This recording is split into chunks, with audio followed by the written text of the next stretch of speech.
Welcome to Storytime with Moog. I am Moog, and today we are reading Pride and Prejudice by Jane Austen, starting with chapter 36. But first, reading updates. I am reading Happy Place, sorry for the glare, Happy Place by Emily Henry. It is a romance book. I'm not a romance reader, and I'm reading it because it won for the Goodreads Choice Awards for 2023 as being the best romance. So I am reading it. I am on page 258 out of 385. So it's a very easy read. It's one of those where like it seems like it could be a TV show, like a sitcom type of a thing, or like a movie. Like you don't really need to put a lot of thought into everything. It's just a popcorn read. It's just for pure entertainment, that type of thing. It is about a group of friends and they met in college, and every year since they spend the summer together for a week at this one cottage. And our main person, Harriet, is going there planning to tell everybody else that her and her fiance, who is another part of the friend group, are no longer fianced. And when she gets there, he's already there. And it turns out that two of the other friends in the group are going to get married. And so they decide not to tell people that they are split. And so they just have to pretend that they are still in love and still, getting married and all that stuff. Um, it's all right. It's all right. There's not as much murder as the type of books that I usually read. There's not as much pew pew fantasy action as much as what I'm usually reading, but it is like a breather, I guess. I guess is a way to put it. And I haven't made any progress on Golden Fool. I've sort of like put that down just to finish this because this is a library book and there's a lot of holds on it. So I want to just not be a monster and be able to return it maybe on time. Today we are reading Pride and Prejudice by Jane Austen. We are starting with chapter 36. What happened last time? Well, let me tell you. I was like, Elizabeth and her aunt and a couple other people are trekking over to the house of Charlotte and Mr. Collins. Mr. Collins is Elizabeth's cousin, and Charlotte is Elizabeth's like best friend. They got married, and so Elizabeth is going out to visit them, staying a while, all of these sorts of things. While we are there, we also meet the famous de Bourgh family, and she is something else. She is very commanding and demanding and just expects everybody to like worship her feet. And Mr. Collins gladly does that. And it turns out that the de Bourgh family is also in relation to the Darcy family. So while Elizabeth is there, Mr. Darcy shows up with a friend, Colonel Fitzwilliam. Look at that. Look at that. Remembering names. Colonel Fitzwilliam. And like we like Colonel Fitzwilliams. He's fine. Everything's great. Elizabeth and Mr. Darcy, of course, have a little back and forth, like how they do, as they do. And there is a moment when Elizabeth is the only one in the house and Mr. Darcy comes over and professes his admiration for her and how he loves her. And it's just like, no. And Elizabeth shoots him down and is like, you're kind of a terrible person. I don't like you. I've never liked you. You talk terrible garbage about Wickham. Ah, look at the memory. The memory's popping today. You talk terrible garbage about Wickham, who is a marvelous person, and also you split Mr. Bingley and Jane apart. That's something else that we found out, is that Mr. Darcy was behind Mr. Bingley moving and staying away from Jane, who is Elizabeth's eldest sister. And they were supposed to like get married. Like that was Jane's plan, was to marry him. Um, and so he leaves. Elizabeth like flings herself upstairs very dramatically, and then the next day she goes for a walk. Mr. Darcy runs into her and hands her a letter, and it just explains everything. Like he admits, yes, I did separate Mr. Bingley from Jane, but it's because I thought that Jane was only going to marry him so that she could keep the estate and her inheritance. I didn't realize that it was out of, actual feeling and emotion that she wanted to be with him. So, oopsie doodle. Sorry if she's feeling sad. And Wickham apparently is not a great person. He has been kind of trying to wiggle his way back in with the Darcy family and get their money, basically. That was very long story short for that Wickham aspect, but that was the main highlight for it. And I think the last chapter was just reading the letter from Darcy, which was a very long letter. So I think that's everything. And I think we're good to go. Let's do it. Chapter 36. If Elizabeth, when Mr. Darcy gave her the letter, did not expect it to contain a renewal of his offer, she had formed no expectation at all of its contents. But such as they were, it may be well supposed how eagerly she went through them, and what a contrariety of emotion they excited. Her feelings as she read were scarcely to be divined. With amazement did she first understand that he believed any apology to be in his power, and steadfastly was she persuaded that he could have no explanation to give, which a just sense of shame would not conceal. With a strong prejudice against everything he might say, she began his account of what had happened at Netherfield.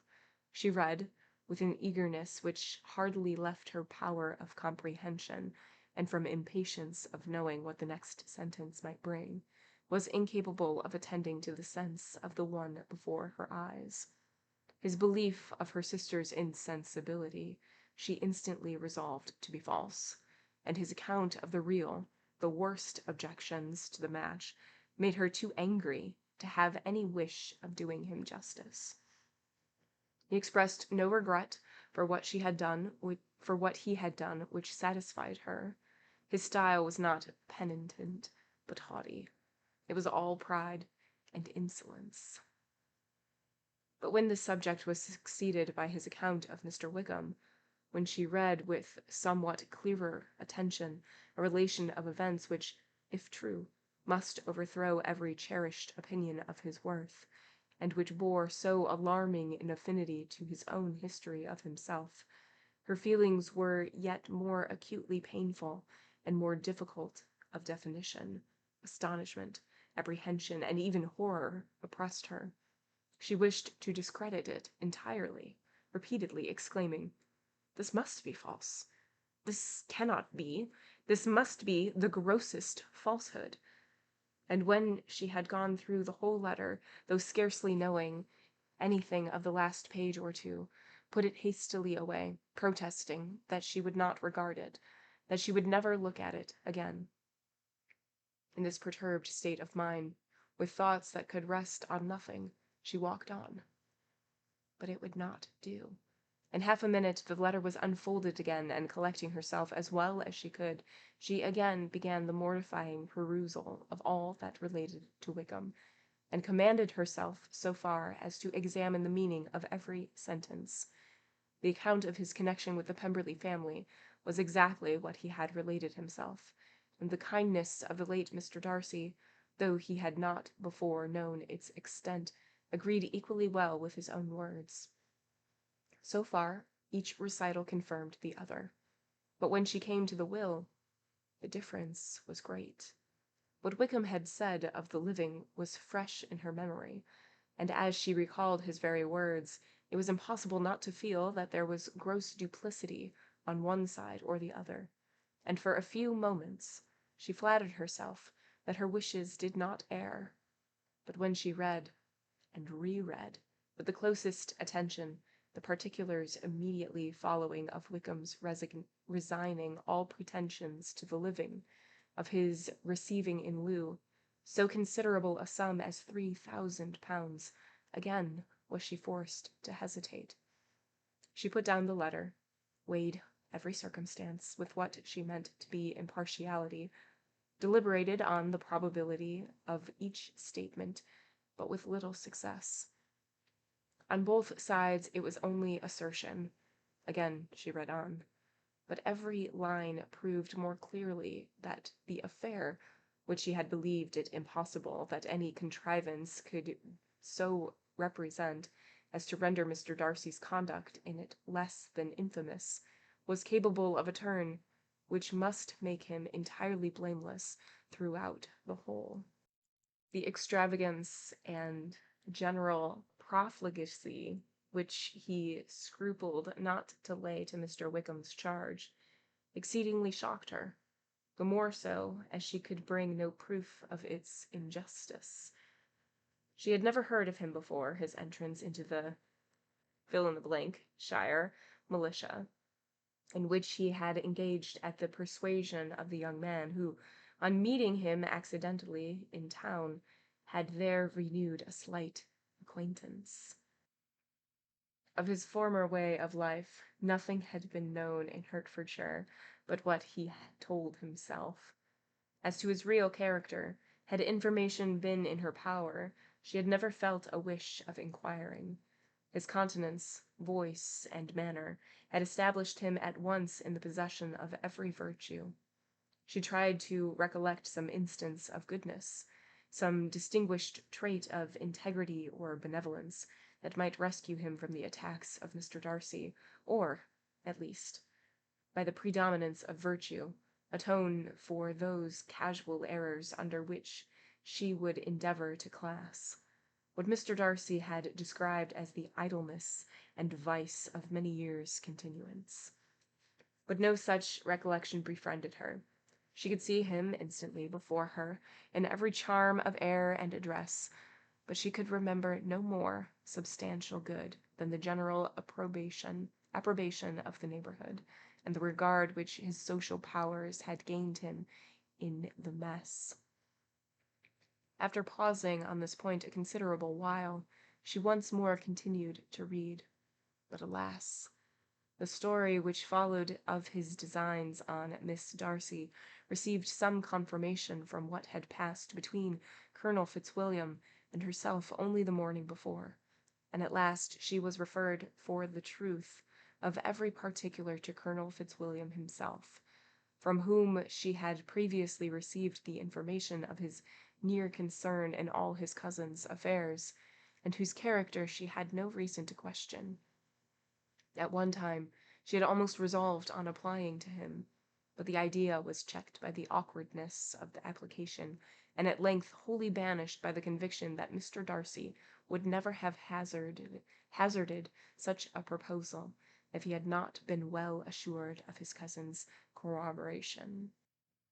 She perfectly remembered everything that had passed in conversation between Wickham and herself in their first evening at Mr. Phillips's. Many of his expressions were still fresh in their memory.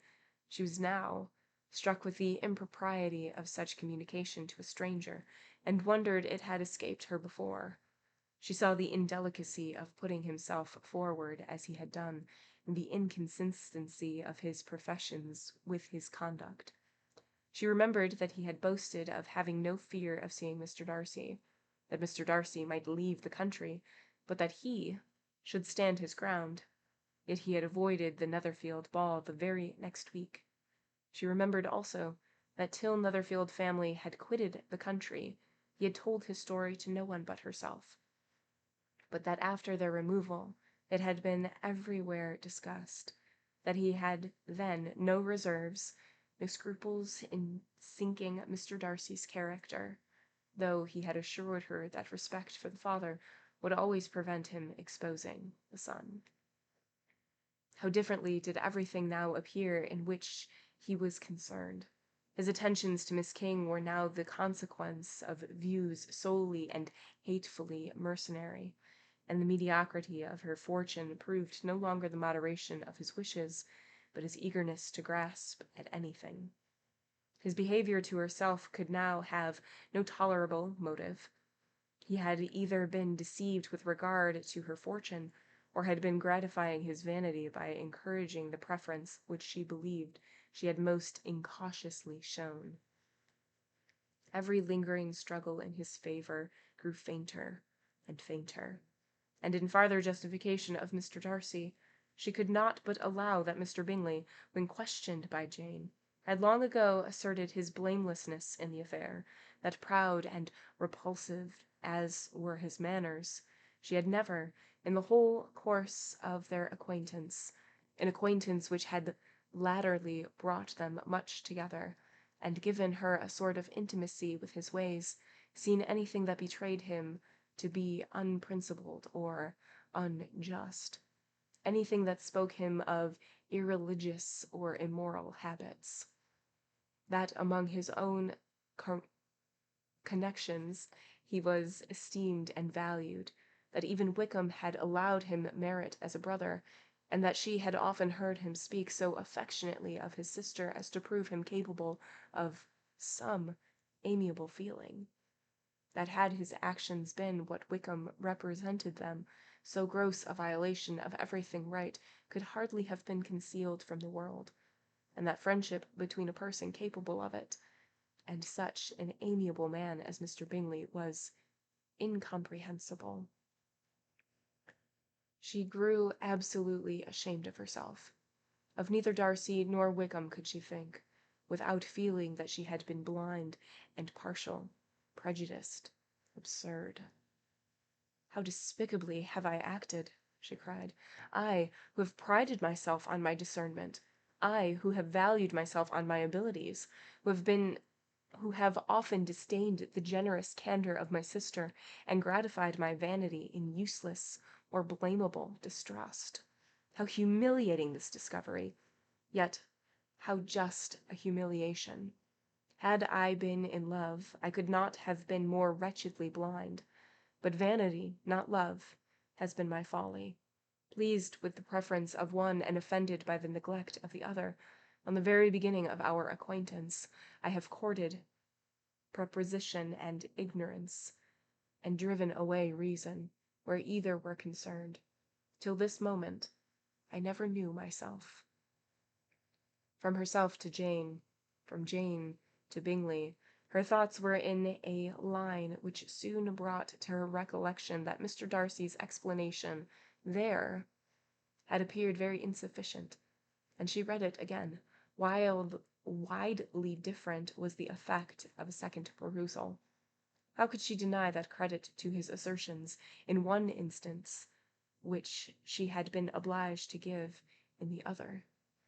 He declared himself to have been totally unsuspicious of her sister's attachment, and she could not help remembering what Charlotte's opinion had been. Neither could she deny the justice of this description of Jane. She felt that Jane's feelings, though fervent, were little displayed, and that there was a constant complacency in her air and manner, not often united with great sensibility. When she came to that part of the letter in which her family were mentioned in terms of such mortifying yet merited reproach, her sense of shame was severe. The justice of the charge struck her too forcibly for denial, and the circumstance to which he particularly alluded as having passed at the Netherfield ball, and as confirming all his first disapprobation, could not have made a stronger impression on his mind than on hers. The compliment to herself and her sister was not unfelt.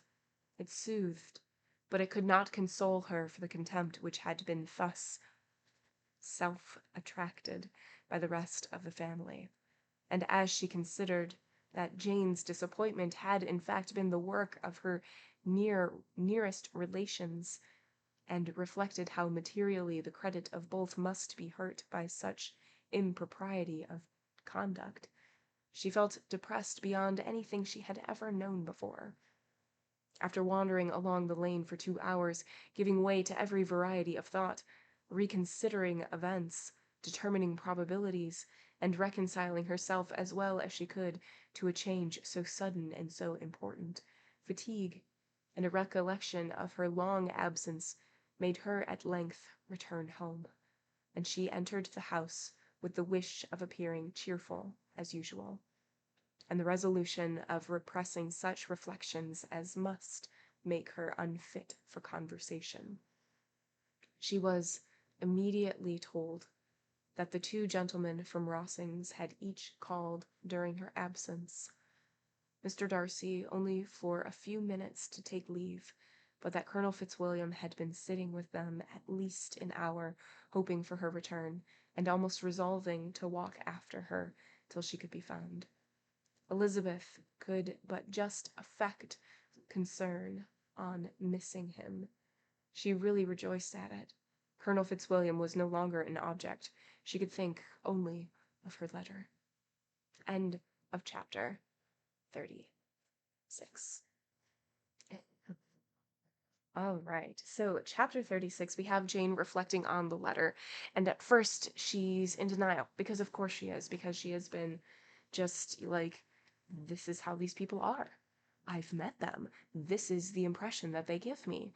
And then she starts to think a little bit more about her interactions and with Wickham, and about how the interactions between Jane and Mr. Bingley might be perceived if you don't really know Jane, or if you're on the outside, or you're not used to her, type of a thing. And then she rereads the letter, and it's like, okay, maybe this fits. And so, yeah. Yeah. And so now she's rereading it, and now she's thinking that, oh, maybe I don't like Colonel Fitzwilliam as a suitor. I can only think of Darcy. We are more than halfway through, and Jane is just now not Jane, Elizabeth is now giving us, like, stated Pride and Prejudice. Like, Pride and Prejudice is what has stopped her from seeing people beyond their first impression. So that's pretty cool. Pretty cool. All right, so chapter 37.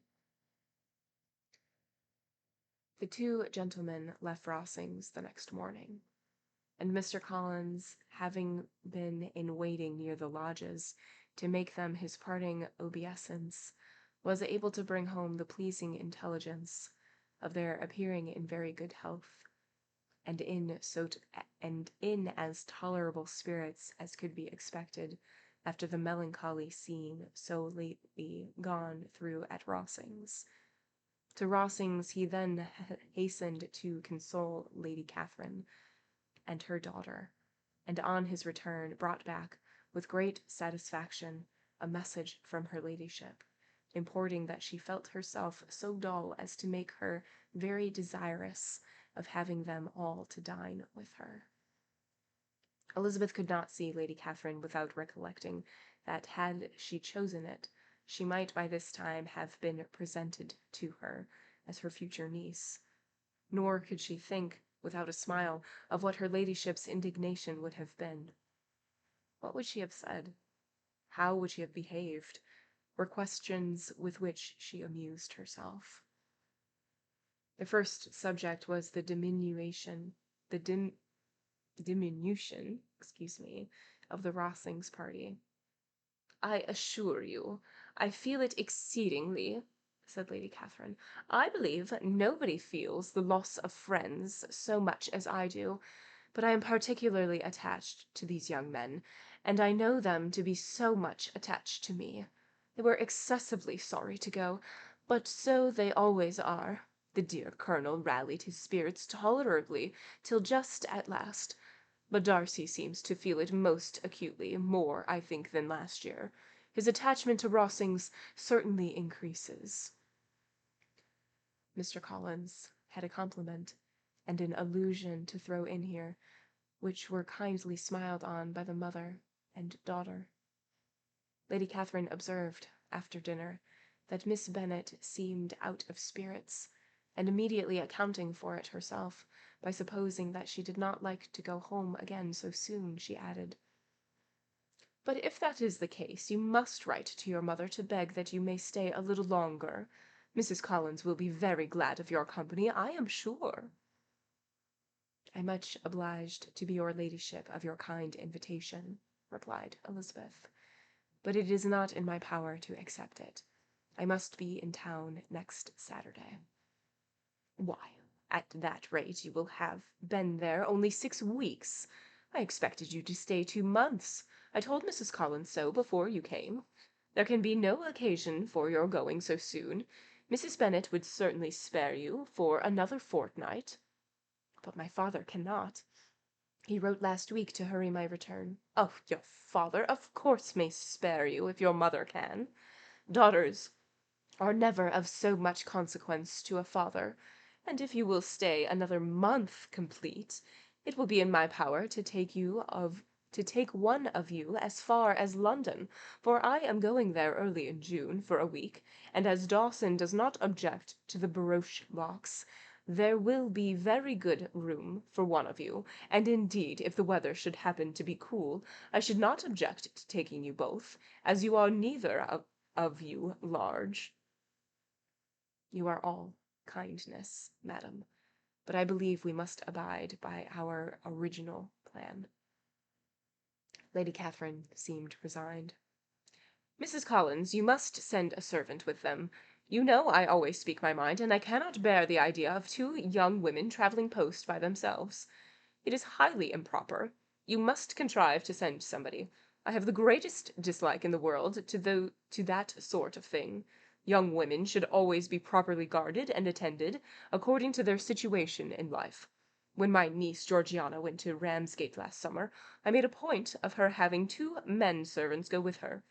Miss Darcy, the daughter of Mr. Darcy, of Pemberley, and Lady Anne could not have appeared with propriety in different manner. I am exceedingly attentive to all those things. You must send John with the young ladies, Mrs. Collins.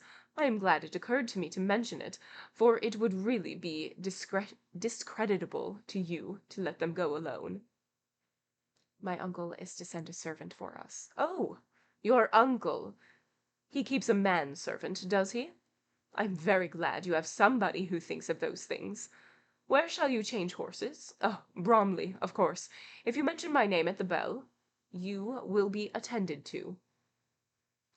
Lady Catherine had many other questions to ask respecting their journey, and as she did not answer them all herself, attention was necessary, which Elizabeth believed to be lucky for her, or, with a mind so occupied, she might have forgotten where she was. Reflection must be reserved for solitary hours. Whenever she was alone, she gave way to it as the greatest relief, and not a day went by without a solitary walk, in which she might indulge in all the delight of unpleasant recollections. Mr. Darcy's letter she was in a fair way of soon knowing by heart. She studied every sentence, and her feelings toward its writer were at times widely different. When she remembered the style of his address, she was still full of indignation, but when she considered how unjustly she had condemned and upbraided him, her anger was turned against herself, and his disappointed feelings became the object of compassion. His attachment excited gratitude, his general character respect, but she could not approve him, nor could she for a moment repent her refusal, or feel the slightest inclination ever to see him again. In her own past behavior there was a constant source of vexation and regret, and in the unhappy defects of her family a subject of yet heavier chagrin. They were hopeless of remedy.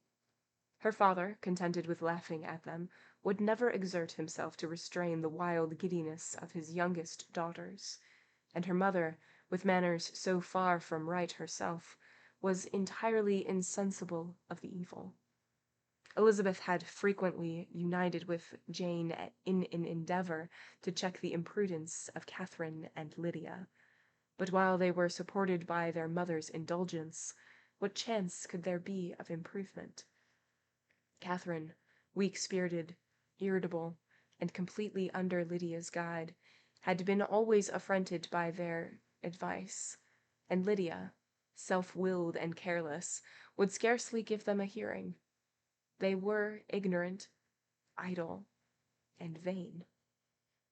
While there was an officer in Meryton, they would flirt with him, and while Meryton was within a walk of Longbourn, they would be there forever. Anxiety on Jane's behalf was another prevailing concern, and Mr. Darcy's explanation, by restoring Bingley to all her former good opinion, heightened the sense of what Jane had lost. His affection was proved to have been sincere, and his conduct cleared of all blame, unless any could attach to the implicitness of his confidence in his friend. How grievous then was the thought that, of a situation so desirable in every respect, so replete with advantage, so promising for happiness, Jane had been deprived by the folly and indecorum of her own family. When to these recollections was added the development of Wickham's character, it may be easily believed that the happy spirits, which had seldom been depressed before, were now so much affected as to make it almost impossible for her to appear tolerably cheerful. Their engagements at Rossings were as frequent during the last week of her stay as they had been at first. The very last evening was spent there, and her ladyship again inquired minutely into the particulars of their journey, gave them directions as to the best method of packing, and was so urgent on the necessity of placing gowns in the only right way, that Maria thought herself obliged, on her return, to undo all the work of the morning, and pack her trunk afresh. When they parted, Lady Catherine, with great condescension, I think I've been saying condensation this whole time. That is not what the word is. All of these 145 pages, I've been saying condensation. I mean, she might be sweaty, but I don't think that's what it is. Condescension. Oh man. When they parted, Lady Catherine, with great condescension, wished them a good journey, and invited them to come to Hunsford again next year. And Miss de Bourgh exerted herself so far as to curtsy and hold out her hand to both. End of chapter 37.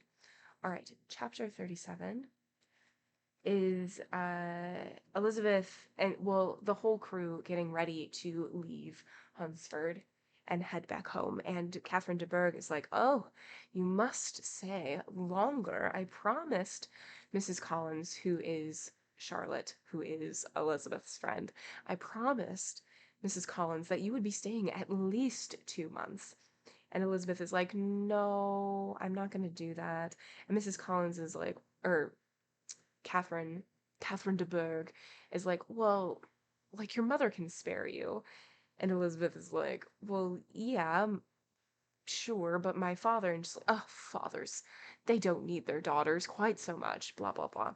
And then Elizabeth is sort of reflecting on everything that's happened. Like, with Mr. Darcy, she's thinking about the letters again, and sometimes she reads it one way, and sometimes she reads it another way. She's read it so many times that it's just memorized now. And she's also thinking of her sisters, and how they are in society and perceived as women, and all of these things, and how there's expectations from her parents for each of their daughters, and how Elizabeth may or may not be living up to the expectation that is put on her.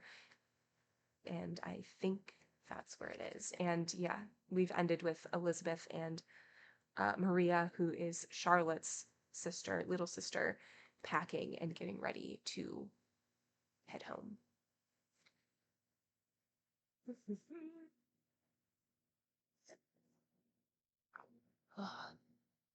Yes, yes. Okay, so let's do it. Let's just hop right in. I filled them up with my water. Get comfy, cozy, all those things. And let's continue. We are on chapter 38.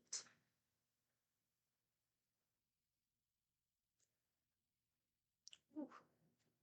On Saturday morning, Elizabeth and Mr. Collins met for breakfast a few minutes before the others appeared, and he took the opportunity of paying the parting civilities which he deemed indispensably necessary. "I know not, Miss Elizabeth," said he, "whether Mrs. Collins has yet expressed her sense of your kindness in coming to us, but I am very certain you will not leave the house without receiving her thanks for it. The favor of your company has been much felt, I assure you. We know how little there is to tempt anyone to our humble abode. Our plain manner of living, our small rooms, and few domestics, and the little we see of the world, must make Hunsford extremely dull to a young lady like yourself. But I hope you will believe us grateful for the not condensation, condescension, that and that we have done everything in our power to prevent your spending time unpleasantly." Elizabeth was eager with her thanks and assurances of happiness. She had spent 6 weeks with great enjoyment, and the pleasure of being with Charlotte, and the kind attentions she had received, must make her feel the obliged. Mr. Collins was gratified, and with a more smiling solemnity replied, "It gives me the greatest pleasure to hear that you have passed your time not disagreeably. We have certainly done our best, and most fortunately have it in our power to introduce you to very superior society, and from our connection with Rossings, the frequent means of varying the humble home scene, I think we may flatter ourselves that your Hunsford visit cannot have been entirely irksome. Our situation with regard to Lady Catherine's family is indeed the sort of extraordinary advantage and blessing which few can boast. You see on what a footing we are. You see how continually we are engaged there. In truth, I must acknowledge that, with all the disadvantages of this humble parsonage, I should not think anyone abiding in it an object of compassion, while they are sharers of our intimacy at Rossings." Words were insufficient for the elevation of his feelings, and he was obliged to walk about the room, while Elizabeth tried to unite civility and truth in a few short sentences. "You may, in fact, carry a very favorable report of us into Hertfordshire, my dear cousin. I flatter myself, at least, that you will be able to do so. Lady Catherine's great attentions to Mrs. Collins you have been a daily witness of. And although I trust it does not appear that your friend has drawn an unfortunate, but on this point it will be as well to be silent. Only let me assure you, my dear Miss Elizabeth, that I can, from my heart most cordially, wish you equal felicity in marriage. My dear Charlotte and I have but one mind and one way of thinking. There is in everything a most remarkable resemblance of character and ideas between us. We seem to have been designed for each other. Elizabeth could safely say that it was a great happiness where that was the case, and with equal sincerity could add that she firmly believed and rejoiced in his domestic comforts. She was not sorry, however, to have the recital of them interrupted by the entrance of the lady from whom they sprung. Poor Charlotte! It was melancholy to leave her to such society, but she had chosen it with her eyes open, and though evidently regretting that her visitors were to go, she did not seem to ask for compassion. Her home and her housekeeping, her parish and her poultry, and all their dependent concerns had not yet lost their charms. At length the chassis arrived, the trunks were fastened on, the parcels placed within, and it was pronounced to be ready. After an affectionate parting between the friends, Elizabeth was attended to the carriage by Mr. Collins, and as they walked down the garden, he was commissioning her with his best respects to all her family, not forgetting his thanks for the kindness he had rejoiced at Longbourn in the winter, and his compliments to Mr. and Mrs. Gardiner, though unknown.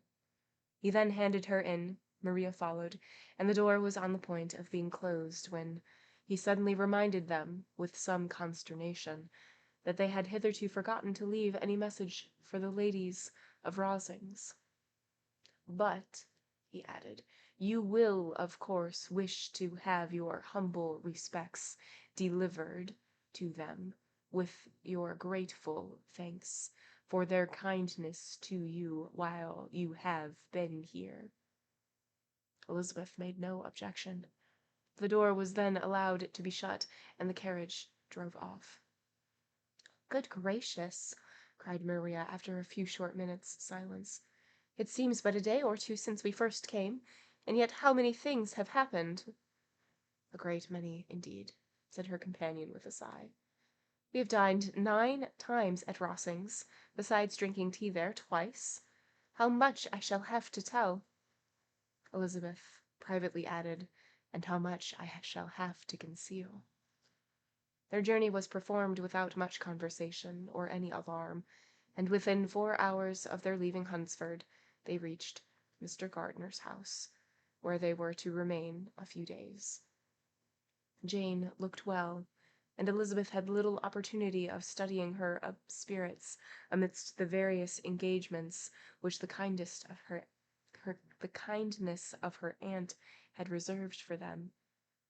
But Jane was to go home with her, and at Longbourn there would be leisure enough for observation. It was not without an effort, meanwhile, that she could wait, even for Longbourn, before she told her sister of Mr. Darcy's proposals. To know that she had the power of revealing what would so exceedingly astonish Jane, and must, at the same time, so highly gratify whatever of her own sanity she had not yet been able to reason away, was such a temptation to openness as nothing could have conquered. But the state of indecision in which she remained as to the extent of what she should communicate, and her fear, if she once entered on the subject, of being hurried into repeating something of Bingley, which might only grieve her sister farther. End of chapter 38. Another short one. A very short one, actually. Okay, so they've left. But before they've left, Elizabeth and Mr. Collins, who is her cousin, have a moment before breakfast to say goodbye. And Mr. Collins is saying, like, I know that, Mrs. Collins, your best friend, has probably already said this, but thank you for coming. It has been wonderful.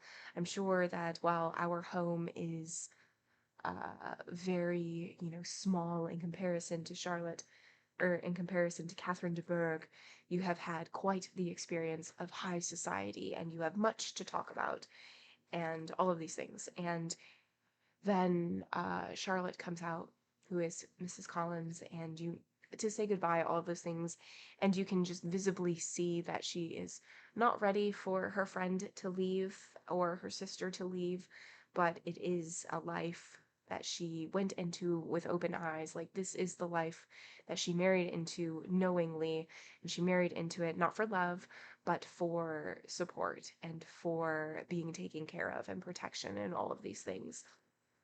And so on the way home, like Maria is just so excited because she has all of these stories to tell and how wonderful everything was, and the society and all of that was just a joy. And Elizabeth is thinking, like, okay, what can I tell, but how much I have to conceal about all of the conversation that I've had and all of the things that I've experienced and that sort of thing. And she knows that if she talks too much about Bingley and about Darcy to her sister Jane, it might just make her a little bit sad. So within 4 hours, they've made it back to the gardener's home, which is her aunt and uncle's home, and Jane has been staying there. They're going to stay a couple more days and then I think go back home. So that's what we got for that such short chapter. A lot happened. A lot, but not a lot at the same time. All right. Chapter 39. It was the second week in May, in which the three young ladies set out together from Gracechurch Street of the town of fill in the blank in Hertfordshire, and, as they drew near the appointed inn where Mr. Bennet's carriage was to meet them, they quickly perceived, in token of the coachman's punctuality, both Kitty and Lydia looking out of a dining-room upstairs. These two girls had been above an hour in the place, happily employed in visiting an opposite milliner, watching the sentinel on guard, and dressing a salad and cucumber usually affords, exclaiming, "Is not this nice? Is not this an agreeable surprise? And we mean to treat you all," added Lydia, "but you must lend us the money, for we have just spent ours at the shop out there." Then, showing her purchases, "Look here, I have bought this bonnet. I do not think it is very pretty, but I thought I might as well buy it as not. I shall put it to pieces as soon as I get home, and see if I can make it up any better." And when the sisters abused it as ugly, she added with perfect unconcern, "Oh, but there were 2 or 3 much uglier in the shop, and when I have bought some prettier colored satin to trim it with, fresh, I think it will be very tolerable. Besides, it will not much signify what one wears this summer after the shire have left Meryton, and they are going in a fortnight." "Are they indeed?" cried Elizabeth with great satisfaction. "They are going to be encamped near Brighton, and I do so want papa to take us all there for the summer. It would be such a delicious scheme, and I dare say would hardly cost anything at all. Mamma would like to go too, of all things. Only think what a miserable summer else we shall have." Yes, thought Elizabeth, that would be a delightful scheme, indeed, and completely due for us at once. Good heaven, Brighton, and a whole campful of soldiers to us! Who could have been overset already by one poor regiment of militia, and the monthly balls of Meryton? "Now I have got some news for you," said Lydia, as they sat down to table. "What do you think? It is excellent news, capital news, and about it certain people that we all like." Jane and Elizabeth looked at each other, and the waiter was told that he need not stay. Lydia laughed, and said, "Ay, that is just like your formality and discretion. You thought the waiter must not hear, as if he cared. I dare say he often hears worse things said than I am going to say. But he is an ugly fellow. I am glad he is gone. I never saw such a long chin in my life. Well, but now for my news. It is about dear Wickham. Too good for the waiter, is not it? There is no danger of Wickham marrying Mary King. Marrying Mary King. There we go. There's for you. She has gone down to her uncle at Liverpool. Gone to stay. Wickham is safe. And Mary King is safe, added Elizabeth. Safe from connection imprudent as to fortune. She's a great fool for going away if she liked him. But I hope there is no strong attachment on either side, said Jane. I am sure there is not on his. I will answer for it he cared 3 straws about her. Who could about such a nasty little freckled thing? Elizabeth was shocked to think that, however incapable of such coarseness of expression herself, the coarseness of the sentiment was little other than her own breast had formerly harboured and fancied liberal. As soon as all had ate, and the elder ones paid, the carriage was ordered, and after some contrivance, the whole party, with all their boxes, work-bags, and parcels, and the unwelcome addition of Kitty's and Lydia's purchases, were seated in it. "How nicely they are crammed in!" cried Lydia. "I am glad I brought my bonnet, if it is only for the fun of having another bandbox. Well, now let us be quite comfortable and snug and talk and laugh all the way home, and in the first place let us hear about what has happened to you all since you went away. Have you seen any pleasant men? Have you had any flirting? I was in great hopes that one of you would have got a husband before you came back. Jane will be quite an old maid soon, I declare. She is almost 23. My Aunt Phillips wants you to get husbands, and you can't think. She says Lizzie had better have taken Mr. Collins, but I do not think there would have been any fun in it. Lord, how I should like to be married before any of you, and then I would chaperon you about to all the balls. Dear me, we had such a good piece of fun the other day at Colonel Forster's. Kitty and me were to spend the day there, and Mrs. Forster promised to have a little dance in the evening. By the by, Mrs. Forster and me are such friends, and so she asked the 2 Harringtons to come. But Harriet is ill, and so Pen was forced to come by herself, and then what do you think we did? We dressed up Chamberlain in women's clothes on purpose to pass for a lady. Only think what fun! Not a soul knew of it but Colonel and Mrs. Forster, and Kitty and me, except my aunt, for we were forced to borrow one of her gowns, and you cannot imagine how well he looked. When Denny and Wickham and Pratt and 2 or 3 more of the men came in, they did not know him in the least. Lord, how I laughed, and so did Mrs. Forster. I thought I should have died, and that made the men suspect something, and then they soon found out what was the matter." With such kind of histories of their party and good jokes did Lydia, assisted by Kitty's hints and additions, endeavour to amuse her companions all the way to Longbourn. Elizabeth listened as little as she could, but there was no escaping the frequent mention of Wickham's name. Their reception at home was most kind. Mrs. Bennet rejoiced to see Jane in undiminished beauty, and more than once during dinner did Mr. Bennet say voluntarily to Elizabeth, "I am glad you are come back, Lizzie." Their party in the dining-room was large, for almost all the Lucases came to meet Maria and hear the news, and various were the subjects which occupied them. Lady Lucas was inquiring of Maria across the table after the welfare and poultry of her eldest daughter. Mrs. Bennet was doubly engaged, on one hand collecting an account of the present fashions from Jane, who sat some way below her, and on the other retailing them all to the younger Mrs. Lucases, and Lydia, in a voice rather louder than any other person's, was enumerating the various pleasures of the morning to anybody who would hear her. "Oh, Mary," said she. "I wish you had gone with us, for she was such fun. As we went along, Kitty and me drew up all the blinds, and pretended there was nobody in the coach, and I should have gone so all the way if Kitty had not been sick, and when we got to the George, I do think we behaved very handsomely, for we treated the other three with the nicest cold luncheon in the world, and if you have gone, we would have treated you too. And then when we came away, it was such fun. I thought we never should have got into the coach. I was ready to die of laughter. And then we were so merry all the way home. We talked and laughed so loud that anybody might have heard us 10 miles off." To this, Mary very gravely replied, "Far be it from me, my dear sister, to depreciate such pleasures.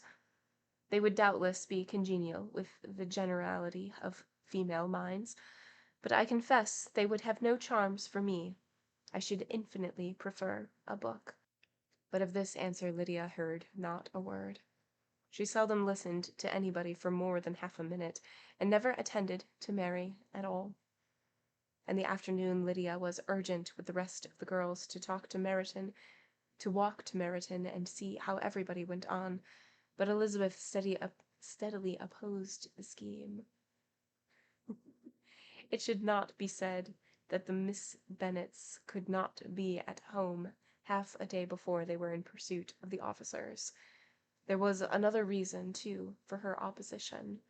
She dreaded seeing Wickham again, and was resolved to avoid it as long as possible. The comfort to her of the regiment's approaching removal was indeed beyond expression. In a fortnight they were to go, and once gone, she hoped there could be nothing more to plague her on his account. She had not been many hours at home before she found that the Brighton scheme, of which Lydia had given them a hint at the inn, was under frequent discussion between her parents. Elizabeth saw directly that her father had not the smallest intention of yielding, but his answers were at the same time so vague and equivocal that her mother, though often disheartened, had never yet despaired of succeeding at last. End of chapter 39. All right, so we have the reunion of the sisters, and Kitty and Lydia, who are the youngest, are just constantly chattering back and forth, and they are just, to quote Bambi, Twitter-pated. And they just are, really excited about the whole concept of courting, and are just like, well, it wouldn't surprise me if we were, married, if I was married before you and I had to be your chaperone and all of these things, and just commenting on the fact that Jane isn't married yet and Elizabeth isn't married yet, and they were like, it's a surprise that they were gone for 2 months or for a month and haven't come back with a husband. And now they are back home and having dinner, and a couple times Mr. Bennet has mentioned how glad he is that they're back. I feel for Mr. Bennet. Having so many daughters, and the youngest daughters being so excited to just be married, and trying to, I don't know, like, having Mrs. Bennet, who is so high strung and so set on having all of the daughters be married so that the inheritance and the estate will stay within the family instead of going to Mr. Collins. It's like he just needs a break. And Elizabeth is clearly the person who balances everything out. Like, she has the personality that is sort of like in between everybody. And you missed her. I get it. All right, chapter 40. Elizabeth's impatience to acquaint Jane with what had happened could no longer be overcome, and at length resolving to suppress every particular in which her sister was concerned, and preparing her to be surprised, she related to her the next morning the chief of the scene between Mr. Darcy and herself. Miss Bennet's astonishment was soon lessened by the strong sisterly partiality which made an admiration of Elizabeth appear perfectly natural, and all surprise was shortly lost in other feelings. She was sorry that Mr. Darcy could have delivered his sentiments in a manner so little suited to recommend them, but still more was she grieved for the unhappiness which her sister's refusal must have given him.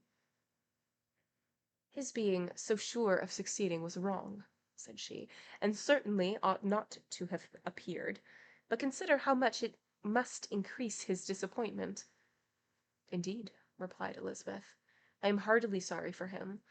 But he has other feelings, which will probably soon drive away his regard for me.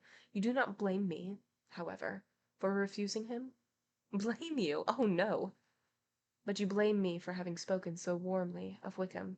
"No, I do not know that you were wrong in saying what you did. But you will know it when I have told you what happened the very next day." She then spoke of the letter, repeating the whole of its contents as they concerned George Wickham. What a stroke was this for poor Jane, who would willingly have gone through the world without believing that so much wickedness existed in the whole race of mankind as was here collected in one individual. Nor was Darcy's vindication, though grateful to her feelings, capable of consoling her for such discovery. Most earnestly did she labor to prove the probability of error, and seek to clear one without involving the other. "This will not do," said Elizabeth. "You never will be able to make both of them good for anything.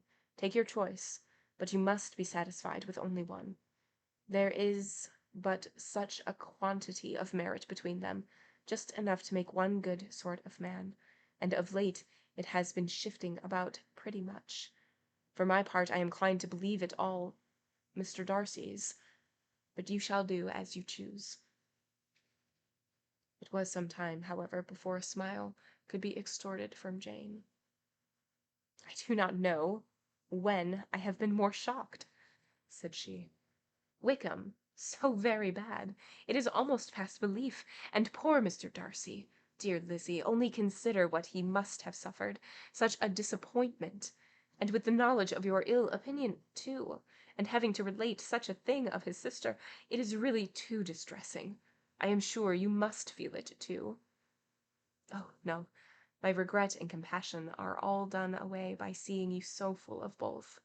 I know you will do him such ample justice, that I am growing every moment more unconcerned and indifferent. Your profusion makes me saving, and if you lament over him much longer, my heart will be as light as a feather. Poor Wickham! There is such an expression of goodness in his countenance, such an openness and gentleness in his manner. There certainly was some great mismanagement in the education of those two young men. One has got all the goodness, and the other all the appearance of it. I never thought Mr. Darcy so deficient in the appearance of it as you used to do. And yet I meant to be uncommonly clever in taking so decided a dislike to him without any reason. It is such a spur to one's genius, such an opening for wit to have a dislike of that kind. One may be continually abusive without saying anything just, but one cannot be always laughing at a man without now and then stumbling on something witty. Lizzie, when you first read that letter, I am sure you could not treat the matter as you do now." "Indeed, I could not. I was uncomfortable enough. I was very uncomfortable, I may say unhappy, and with no one to speak to of what I felt, no Jane to comfort me and say what I had not been so very weak and vain and nonsensical as I knew I had. Oh, how I wanted you! How unfortunate that you should have used such very strong expression in speaking of Wickham to Mr. Darcy, for now they do appear wholly undeserved." "Certainly, but the misfortune of speaking with bitterness is a most natural consequence of the prejudices I have been encouraging. There is one point on which I want your advice. I want to be told whether I ought, or ought not, to make an acquaintance in general understand Wickham's character." Miss Bennet paused a little, and then replied, "Surely There can be no occasion for exposing him so dreadfully. What is your own opinion?" "That it ought not to be attempted. Mr. Darcy has not authorized me to make his communication public. On the contrary, every particular relative to his sister was meant to be kept as much as possible to myself. And if I endeavor to undeceive people as the rest of his conduct, who will believe me? The general prejudice against Mr. Darcy is so violent that it would be the death of half the good people in Meryton to attempt to place him in an amiable light. I am not equal to it. Wickham will soon be gone, and therefore it will not signify to anybody here what he really is. Some time hence it will be all found out, and then we may laugh at their stupidity in not knowing it before. At present, I will say nothing about it." "You are quite right. To have his errors made public might ruin him forever. He is now perhaps sorry for what he has done, and anxious to re-establish a character. We must not make him desperate." The tumult of Elizabeth's mind was allayed by this conversation. She had got rid of two of the secrets which had weighed on her for a fortnight, and was certain of a willing listener in Jane, whenever she might wish to talk again of either. But there was still something lurking behind, of which prudence forbade the disclosure. She dared not relate the other half of Mr. Darcy's letter, nor explain to her sister how sincerely she had been valued by his friend. Here was knowledge in which no one could partake, and she was sensible that nothing less than a perfect understanding between the parties could justify her in throwing off this last encumbrance of mystery. "And then," said she, "if that very improbable event should ever take place, I shall merely be able to tell what Bingley may tell in a much more agreeable manner himself. The liberty of communication cannot be mine till it has lost all its value." She was now, on being settled at home, at leisure to observe the real state of her sister's spirits. Jane was not happy. She first cherished a very tender affection for Bingley, having never even fancied herself in love before. Her regard had all the warmth of first attachment, and from her age and disposition great steadiness than first attachments often boast, and so fervently did she value his remembrance and prefer him to every other man, that all her good sense and all her attention to the feelings of her friends were requisite to check the indulgence of those regrets, which must have been injurious to her own health and their tranquillity. "Well, Lizzie," said Mrs. Bennet one day, "what is your opinion now of this sad business of Jane's? For my part, I am determined never to speak of it again to anybody. I told my sister Phillips so the other day, but I cannot find out that Jane saw anything of him in London. Well, he is a very undeserving young man, and I do not suppose there is the least chance in the world of her ever getting him now. There is no talk of his coming to Netherfield again in the summer, and I have inquired of everybody, too, who is likely to know." "I do not believe that he will ever live in Netherfield any more." "Oh, well, it is just as he chooses. Nobody wants him to come, though I shall always say that he used my daughter extremely ill, and if I was her, I would not have put up with it. Well, my comfort is, I am sure Jane will die of a broken heart, and then he will be sorry for what he has done." But Elizabeth could not receive comfort from any such expectation. She made no answer. "Well, Lizzie," continued her mother soon afterwards, "and so the Collinses live very comfortable, do they?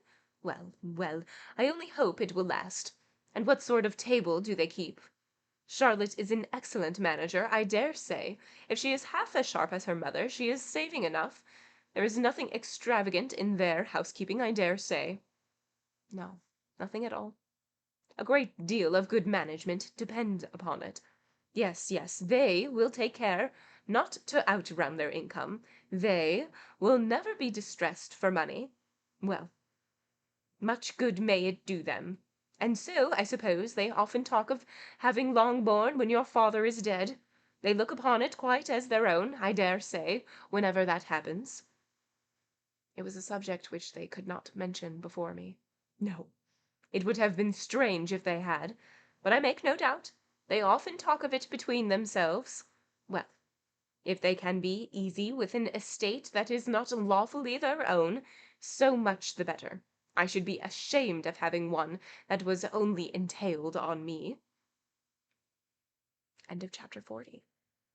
All right, so Elizabeth and Jane have a conversation. And Elizabeth just can't keep anything else bottled up in anymore. So she tells Jane everything of what she said about Wickham and everything, like the weird proposal of Mr. Darcy, all of these things.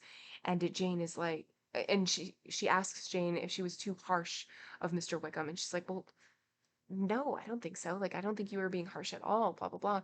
And she's like, okay, well, let me tell you about the next day. And then she discusses the letter and everything like that. But she doesn't talk about Bingley. She only talks about the portion about Wickham.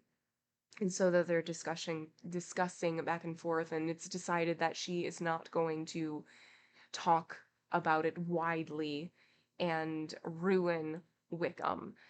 In fact, she's just going to wait until it's not really news anymore and wouldn't be able to do any harm to him.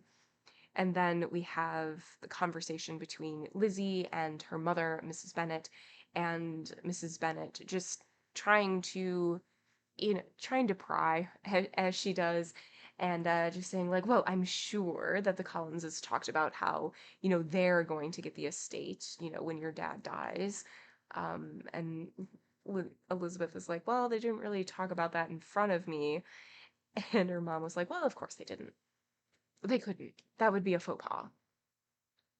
So, yes, there's still that pressure. And Mrs. Bennet is feeling the pressure too, because if her daughters do not marry and the estate does fall to Mr. Collins, then she is going to be beholden to Mr. Collins instead of one of her daughters.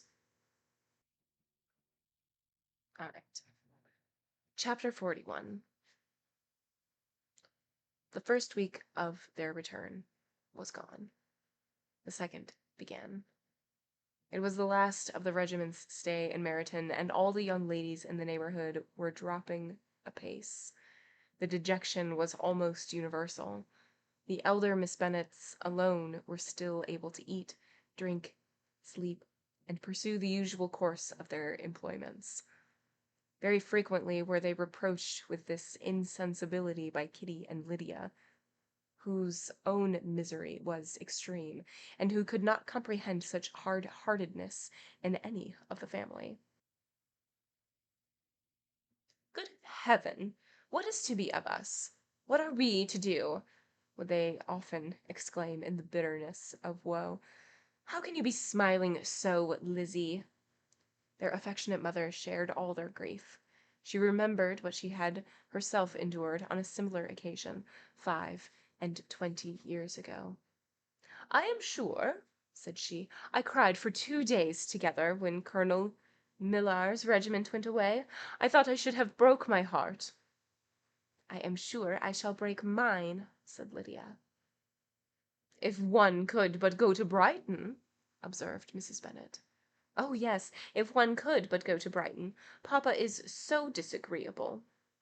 A little sea-bathing would set me up for ever. And my Aunt Phillips is sure it would do me a great deal of good, added Kitty.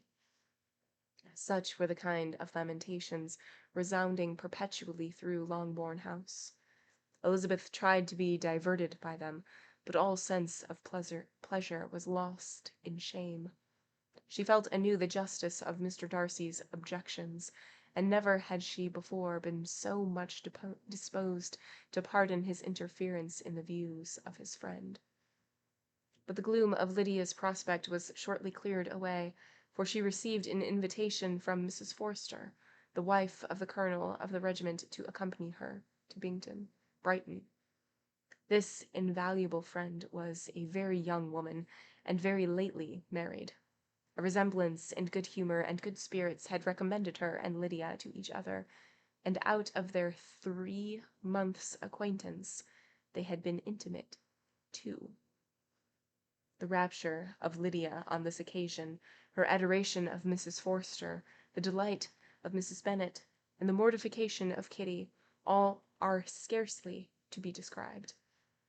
Wholly inattentive to her sister's feelings, Lydia flew about the house in restless ecstasy, calling for everyone's congratulations, and laughing and talking with more violence than ever, whilst the luckless Kitty continued in the parlour, repining at her fate in terms of unreasonable as her accent was peevish. I cannot see why Mrs. Forster should not ask me as well as Lydia, said she. Though I am not her particular friend, I have just as much right to be asked as she has, and more too, for I am 2 years older. In vain did Elizabeth attempt to make her reasonable, and Jane to make her resigned. As for Elizabeth herself, this invitation was so far from exciting in her the same feeling as in her mother and Lydia, that she considered it the depth warrant of all possibility of common sense for the latter, and detestable as such a step must make her, were it known. She could not help secretly advising her father not to let her go.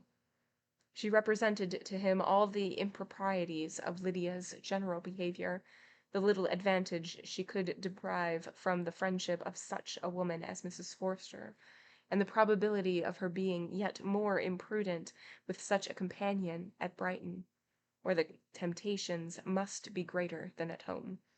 He heard her attentively, and then said, "Lydia will never be easy till she has been exposed herself in some public place or other, and she can never expect her to do it with so little expense or inconvenience to her family as under the present circumstance."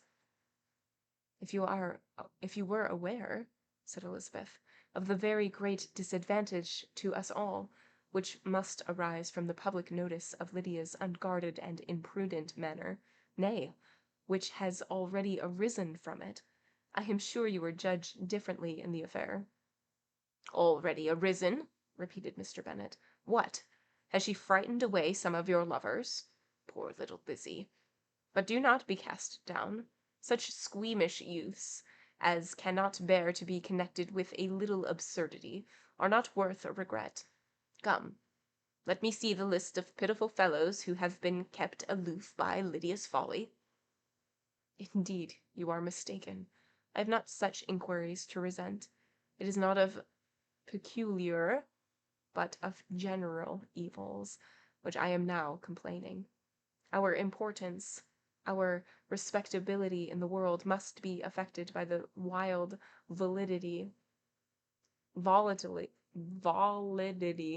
there we go, the assurance and disdain of all restraint which mark Lydia's character.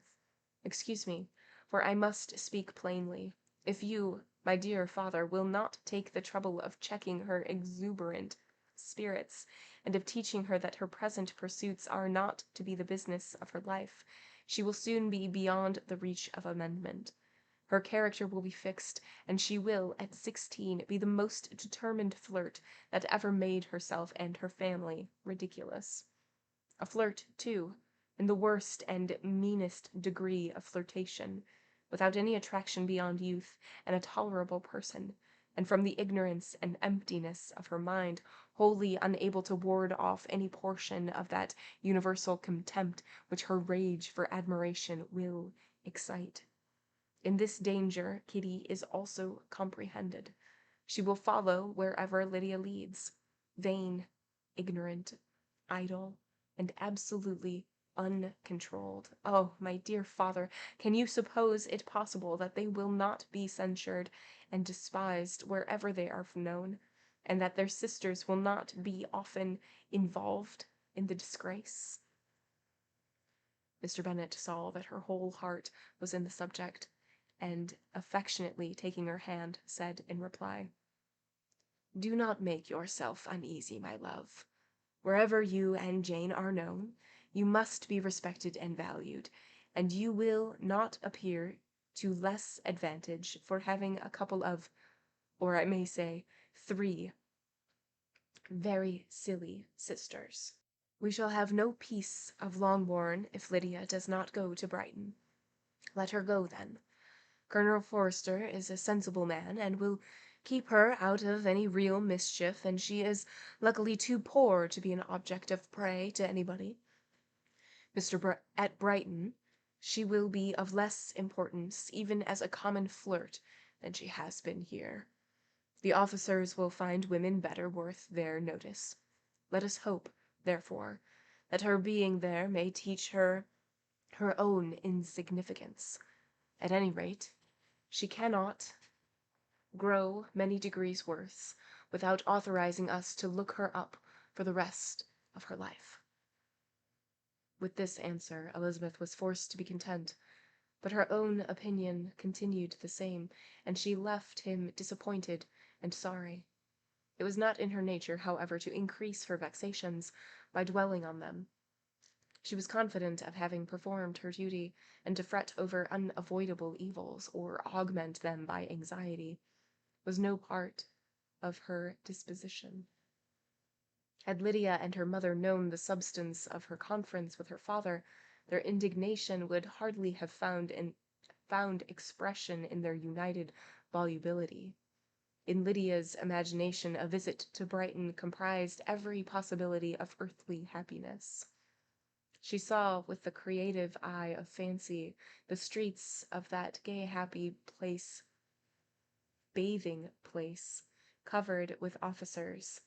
She saw herself the object of attention to tens and to scores of them at present unknown. She saw all the glories of the camp, its tents stretched forth in beauteous uniformity in lines, crowded with the young and the happy, the dazzling with the scarlet, and, to complete the view, she saw herself seated beneath a tent, tenderly flirting with at least 6 officers at once. Had she known that her sister sought to tear her from such prospects and such realities as these, what would have been her sensations? They could have been understood only by her mother, who might have felt nearly the same. Lydia's going to Brighton was all that consoled her for the melancholy conviction of her husband's never intending to go there himself. But they were entirely ignorant of what had passed, and their raptures continued with little intermission to the very day of Lydia's leaving home. Elizabeth was now to see Mr. Wickham for the last time, having been frequently in company with him since her return. Agitation was pretty well over, the agitations of formal partiality entirely so. She had even learnt to detect, in the very gentleness which had first delighted her, an affectation and a sameness to discuss and weary. In his present behaviour to herself, moreover, she had a fresh source of displeasure, for the inclination he soon testified of renewing those attentions which had marked the early part of their acquaintance could only serve, after what had since passed, to provoke her. She lost all concern for him in finding herself thus selected as the object of such idleness and frivolous gallantry, and while she steadily repressed it, could not but feel the reproof contained in his believing that however long and for whatever cause his intentions had been withdrawn, her vanity would be gratified and her preference secured at any time by their renewal. On the very last day of the regiment's remaining in Meryton, he dined with others at the officers at Longbourn, and so little was Elizabeth disposed to part from him in good humour, that on his making some inquiry as to the manner in which her time had passed at Hunsford, she mentioned Colonel Fitzwilliam's and Mr. Darcy's having both spent 3 weeks at Rosings, and asked him if he were acquainted with the former. He looked surprised, displeased, alarmed, but with a moment's recollection and a returning smile, replied that he had formerly seen him often, and after observing that he was a very gentlemanlike man, asked her how she had liked him. Her answer was warmly in his favor. With an air of indifference, he soon added afterwards, "How long did you say that he was at Rossings?" "Nearly 3 weeks." "And you saw him frequently?" "Yes, almost every day." "His manners are very different from his cousin's." "Yes, very different. But I think Mr. Darcy improves on acquaintance." "Indeed!" cried Wickham, with a look which did not escape her. "And pray, may I ask—" but checking himself, he added, in a happier tone, "is it in address that he improves? Has he deigned to add aught of civility to his ordinary style? For I dare not hope," he continued in a lower and more serious tone, "that he is improved in essentials." "Oh, no," said Elizabeth. "In essentials, I believe he is very much what he ever was." While she spoke, Wickham looked as if scarcely knowing whether to rejoice over her words or to distrust their meaning. There was a something in her countenance which made him listen with an apprehensive and anxious attention, while she added, "When I said that he improved on acquaintance, I did not mean that earlier his mind or manners were in a state of improvement, but that from knowing him better, his disposition was better understood." Wickham's alarm now appeared in a heightened complexion and agitated look. For a few minutes he was silent, till, shaking off his embarrassment, he turned to her again, and said in the gentlest of accents, "You, who so well know my feelings toward Mr. Darcy, will readily comprehend how sincerely I must rejoice that he is wise enough to assume even the appearance of what is right. His pride in that direction may be of service, if not to himself, to many others, for it must deter him from such foul misconduct as I have suffered by. I only fear that the sort of cautiousness to which you, I imagine, have been alluding, is merely adopted on his visits to his aunt, of whose good opinion and judgment he stands much in awe. His fear of her has always operated, I know, when they were together, and a good deal is to be imputed to his wish of forwarding the match with Miss de Bourgh, which I am certain he has very much at heart." Elizabeth could not repress a smile at this, but she answered only a slight inclination of her head. She saw that he wanted to engage her on the old subject of his grievances, and she was in no humour to indulge him. The rest of the evening passed with the appearance, on his side, of usual cheerfulness, but with no farther attempt to distinguish Elizabeth, and they parted at last with mutual civility, and possibly a mutual desire of never meeting again. When the party broke up, Lydia returned with Mrs. Forster to Meryton, from whence they were to set out early the next morning. The separation between her and her family was rather noisy than pathetic. Kitty was the only one who shed tears, but she did weep from vexation and envy. Mrs. Bennet was diffuse in her good wishes of the felicity of her daughter, and impressive in her injunctions that she would not miss the opportunity of enjoying herself as much as possible, advice which there was every reason to believe would be attended to. And in the clamorous happiness of Lydia herself in bidding farewell, the more gentle adieus of her sisters were uttered without being heard. End of chapter 41. All right, so this chapter, we have Lydia and Kitty, who are just so excited because they have the opportunity to go to Meryton on a invitation, and Elizabeth is going as well. And Elizabeth has a little bit of fear because Lydia is, I always get Lydia and Kitty mixed up, so apologies if I'm mixing up the sisters.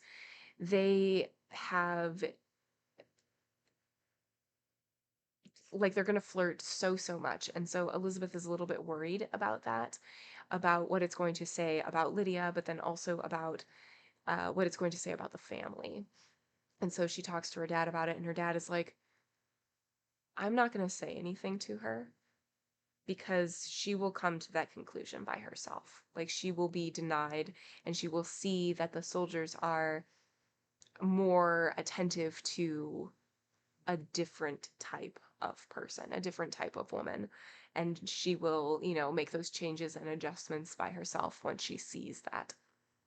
And Elizabeth is content with this answer, and she goes as well, and she sees Wickham there, and they have a conversation, and she tells Wickham that she saw Mr. Darcy there. He was there for 3 weeks while she was at Hunsford, and that she has a better understanding of him because they have been able to chat a bit more.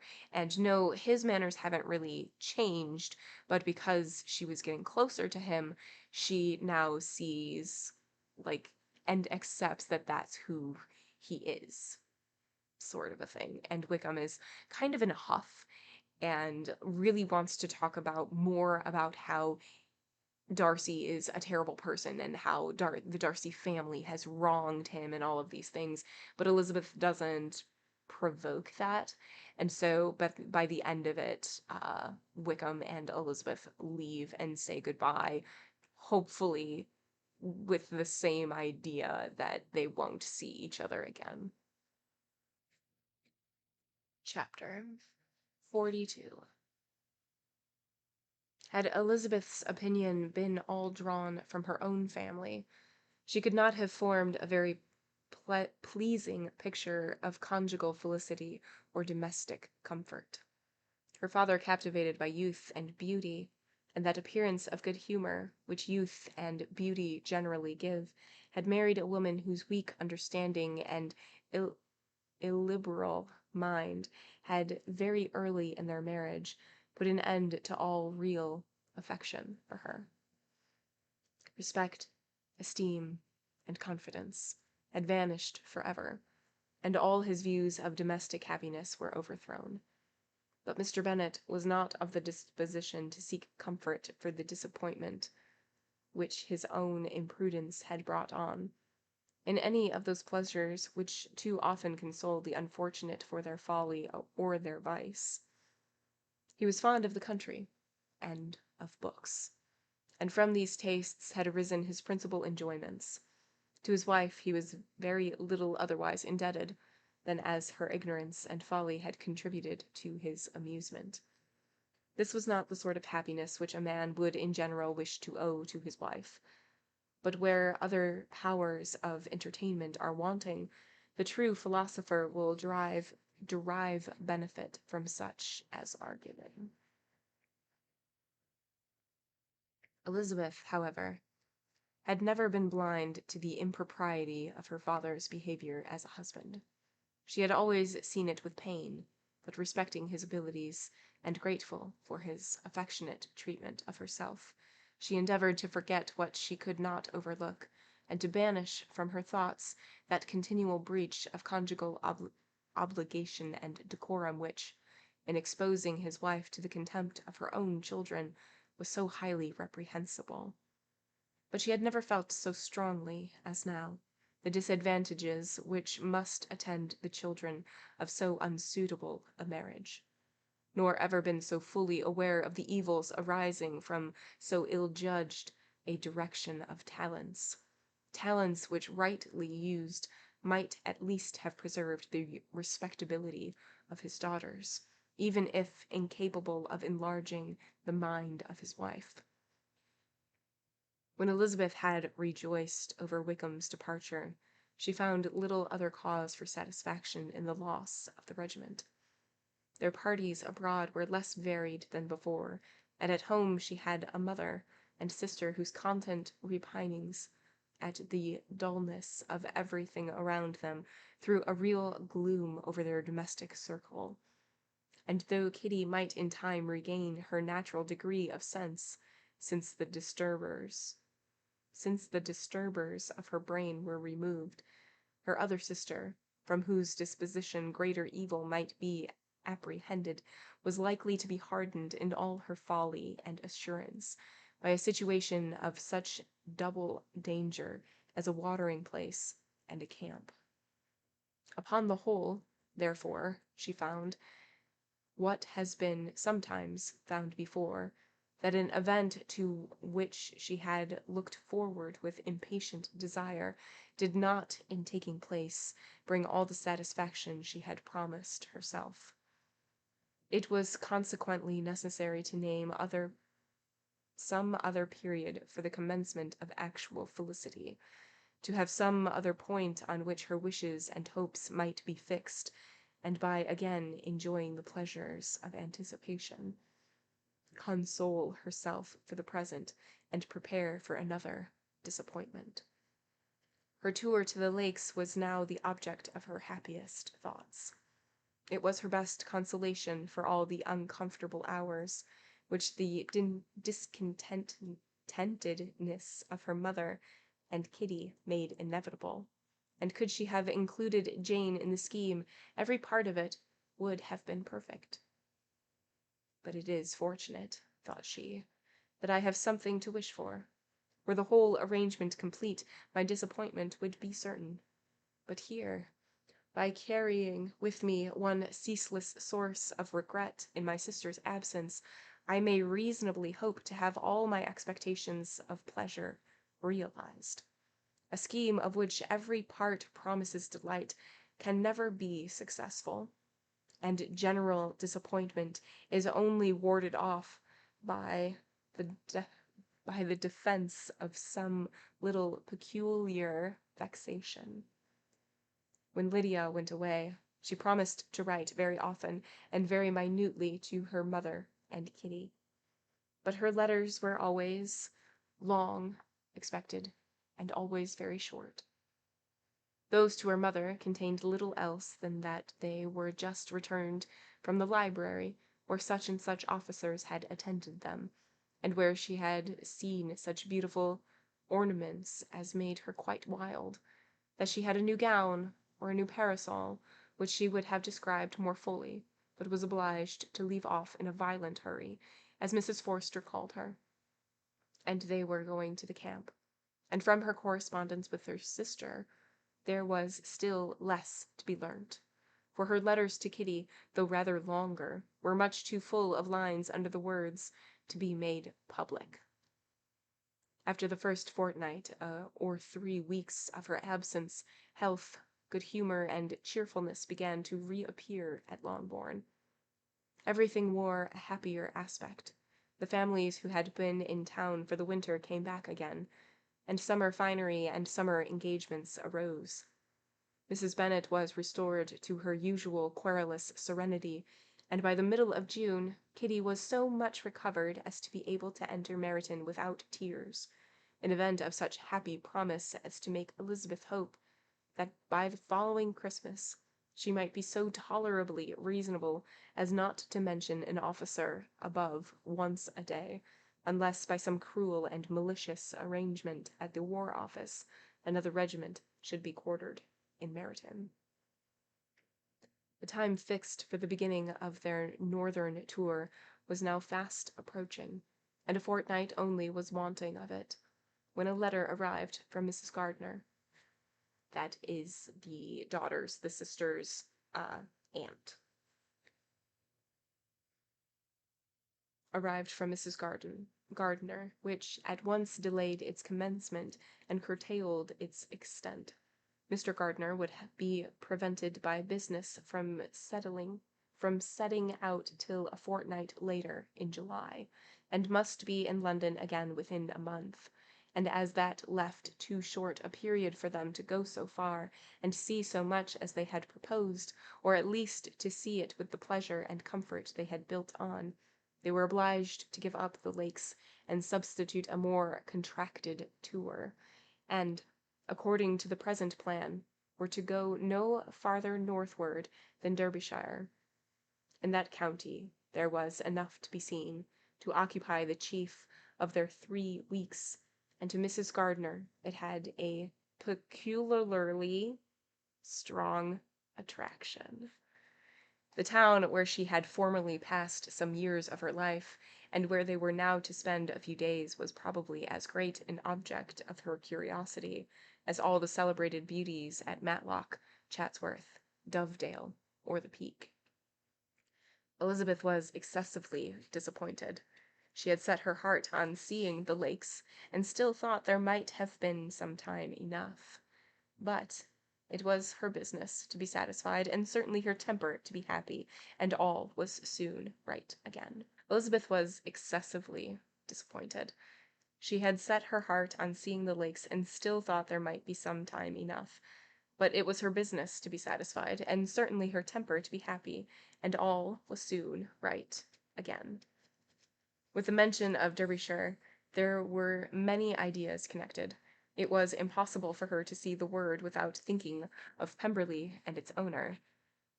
"But surely," she said, "it may enter this county with impunity, and rob it of a few petrified spars without his receiving me." The period of expectation was now doubled. 4 weeks were to pass away before her uncle and aunt's arrival, but they did pass away, and Mr. and Mrs. Gardiner, with their 4 children, did at length appear at Longbourn. The children, 2 girls of 6 and 8 years old, and 2 younger boys, were to be left under the particular care of their cousin Jane, who was the general favorite, and whose steady sense and sweetness of temper exactly adapted her for attending to them in every way, teaching them, playing with them, and loving them. The Gardiners stayed only one night at Longbourn, and set off the next morning with Elizabeth in pursuit of novelty and amusement. One enjoyment was certain, that of suitableness as companions, a suitableness which comprehended health and temper to bear inconveniences, cheerfulness to enhance every pleasure, and affection and intelligence which might supply it among themselves if there were disappointments abroad. It is not the object of this work to give a description of Derbyshire, nor of any of the remarkable places through which their route thither lay. Oxford, Blenheim, Warwick, Kenilworth, Birmingham, etc., are sufficiently known. A small part of Derbyshire is all the present concern. To the little town of Lambton, the scene of Mrs. Gardiner's former residence, and where she had lately learned that some acquaintance still remained, they bent their steps, after having seen all the principal wonders of the country, and within 5 miles of Lambton, Elizabeth found from her aunt that Pemberley was situated. It was not in their direct road, nor more than a mile or 2 out of it. In talking over their route the evening before, Mrs. Gardiner expressed an inclination to see the place again. Mr. Gardiner declared his willingness, and Elizabeth was applied to for her approbation. "My love, should not you like to see a place of which you have heard so much?" said her aunt. "A place, too, with which so many of your acquaintances are connected. Wickham passed all his youth there, you know." Elizabeth was distressed. She felt that she had no business at Pemberley, and was obliged to assume a disinclination for seeing it. She must own that she was tired of great houses. After going over so many, she really had no pleasure in fine carpets or satin curtains. Mrs. Gardiner abused her stupidity. "If it were merely a fine house, richly furnished," said she, "I should not care about it myself, but the grounds are delightful. They have some of the finest woods in the country." Elizabeth said no more, but her mind could not acquiesce. The possibility of meeting Mr. Darcy while viewing the place instantly occurred. It would be dreadful. She blushed at the very idea, and thought it would be better to speak openly to her aunt than to run such risk. But against this there were objections, and she finally resolved that it could be the last resource, if her private inquiries as to the absence of the family were unfavorably answered. Accordingly, when she retired at night, she asked the chambermaid whether Pemberley were not a very fine place, that what was the name of its proprietor, and with no little alarm, whether the family were down for the summer. A most welcome negative followed the last question, and her alarms being now removed, she was at leisure to feel a great deal of curiosity to see the house herself. And when the subject was revived the next morning, and she was again applied to, could readily answer, and with a proper air of indifference, that she had not really any dislike to the scheme. To Pemberley, therefore, they were to go. End of chapter 42. Okay, so this chapter, what happened? We have Lydia, who went off with Mrs. Forster, and she promised that she was going to write, and she does, sure, but her letters are very short and few and far between, and the letters don't really give much information, and they mostly end with her having to be rushed off to whatever, and they talk about like a new parasol that she got, or a new bonnet, or whatever it is, like nothing of actual consequence. And let's see, what else happened? Mrs. Gardner, who is the aunt, has decided that she wants Elizabeth to go with her, to travel with her, and to take care and all of these things, to be a caretaker of sorts. And so Mrs. Gardner and Mr. Gardner gather her up and they leave. And on their journeys, uh, they sort of, take a little detour because Mrs. Gardner grew up in this area that they are, and so she's also like, well, we're not that far from Pemberley. We can just go this way. And Pemberley is where Darcy is from. Like that's where he is. And Elizabeth is like, oh, that's okay. I don't really big houses, like I'm tired of them. And her aunt is like, yeah, if it was just a big house, like I too would be tired of it. But it's not just a big house. Fully knowing like why Elizabeth is saying these things. And so, they do a little back and forth, like not really outwardly saying what they want, but it's just a little game of being coy. And so we end the chapter with them going to Pemberley because they can't find a better reason why not to. And that is where that chapter has ended. Chapter 43.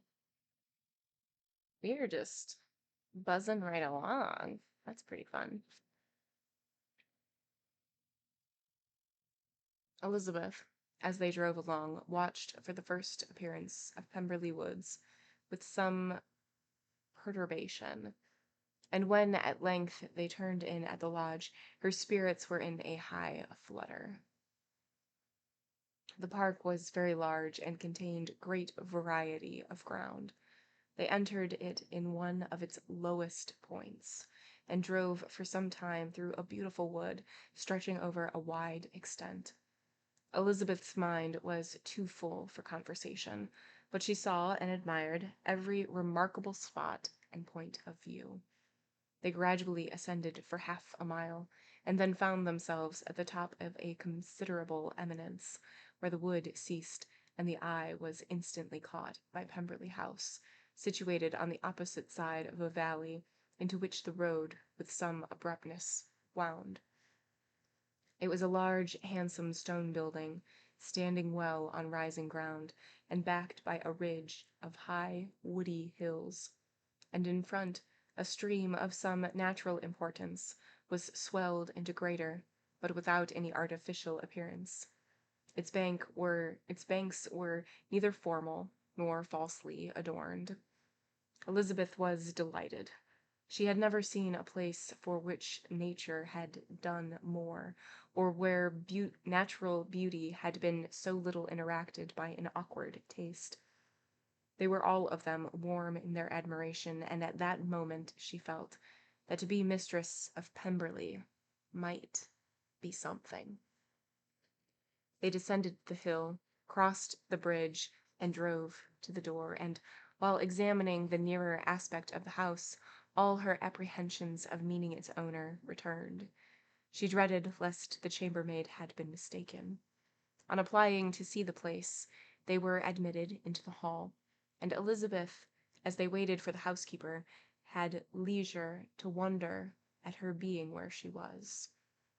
The housekeeper came, a respectable-looking elderly woman, much less fine and more civil than she had any notion of finding her. They followed her into the dining parlor. It was a large, well-proportioned room, handsomely fitted up.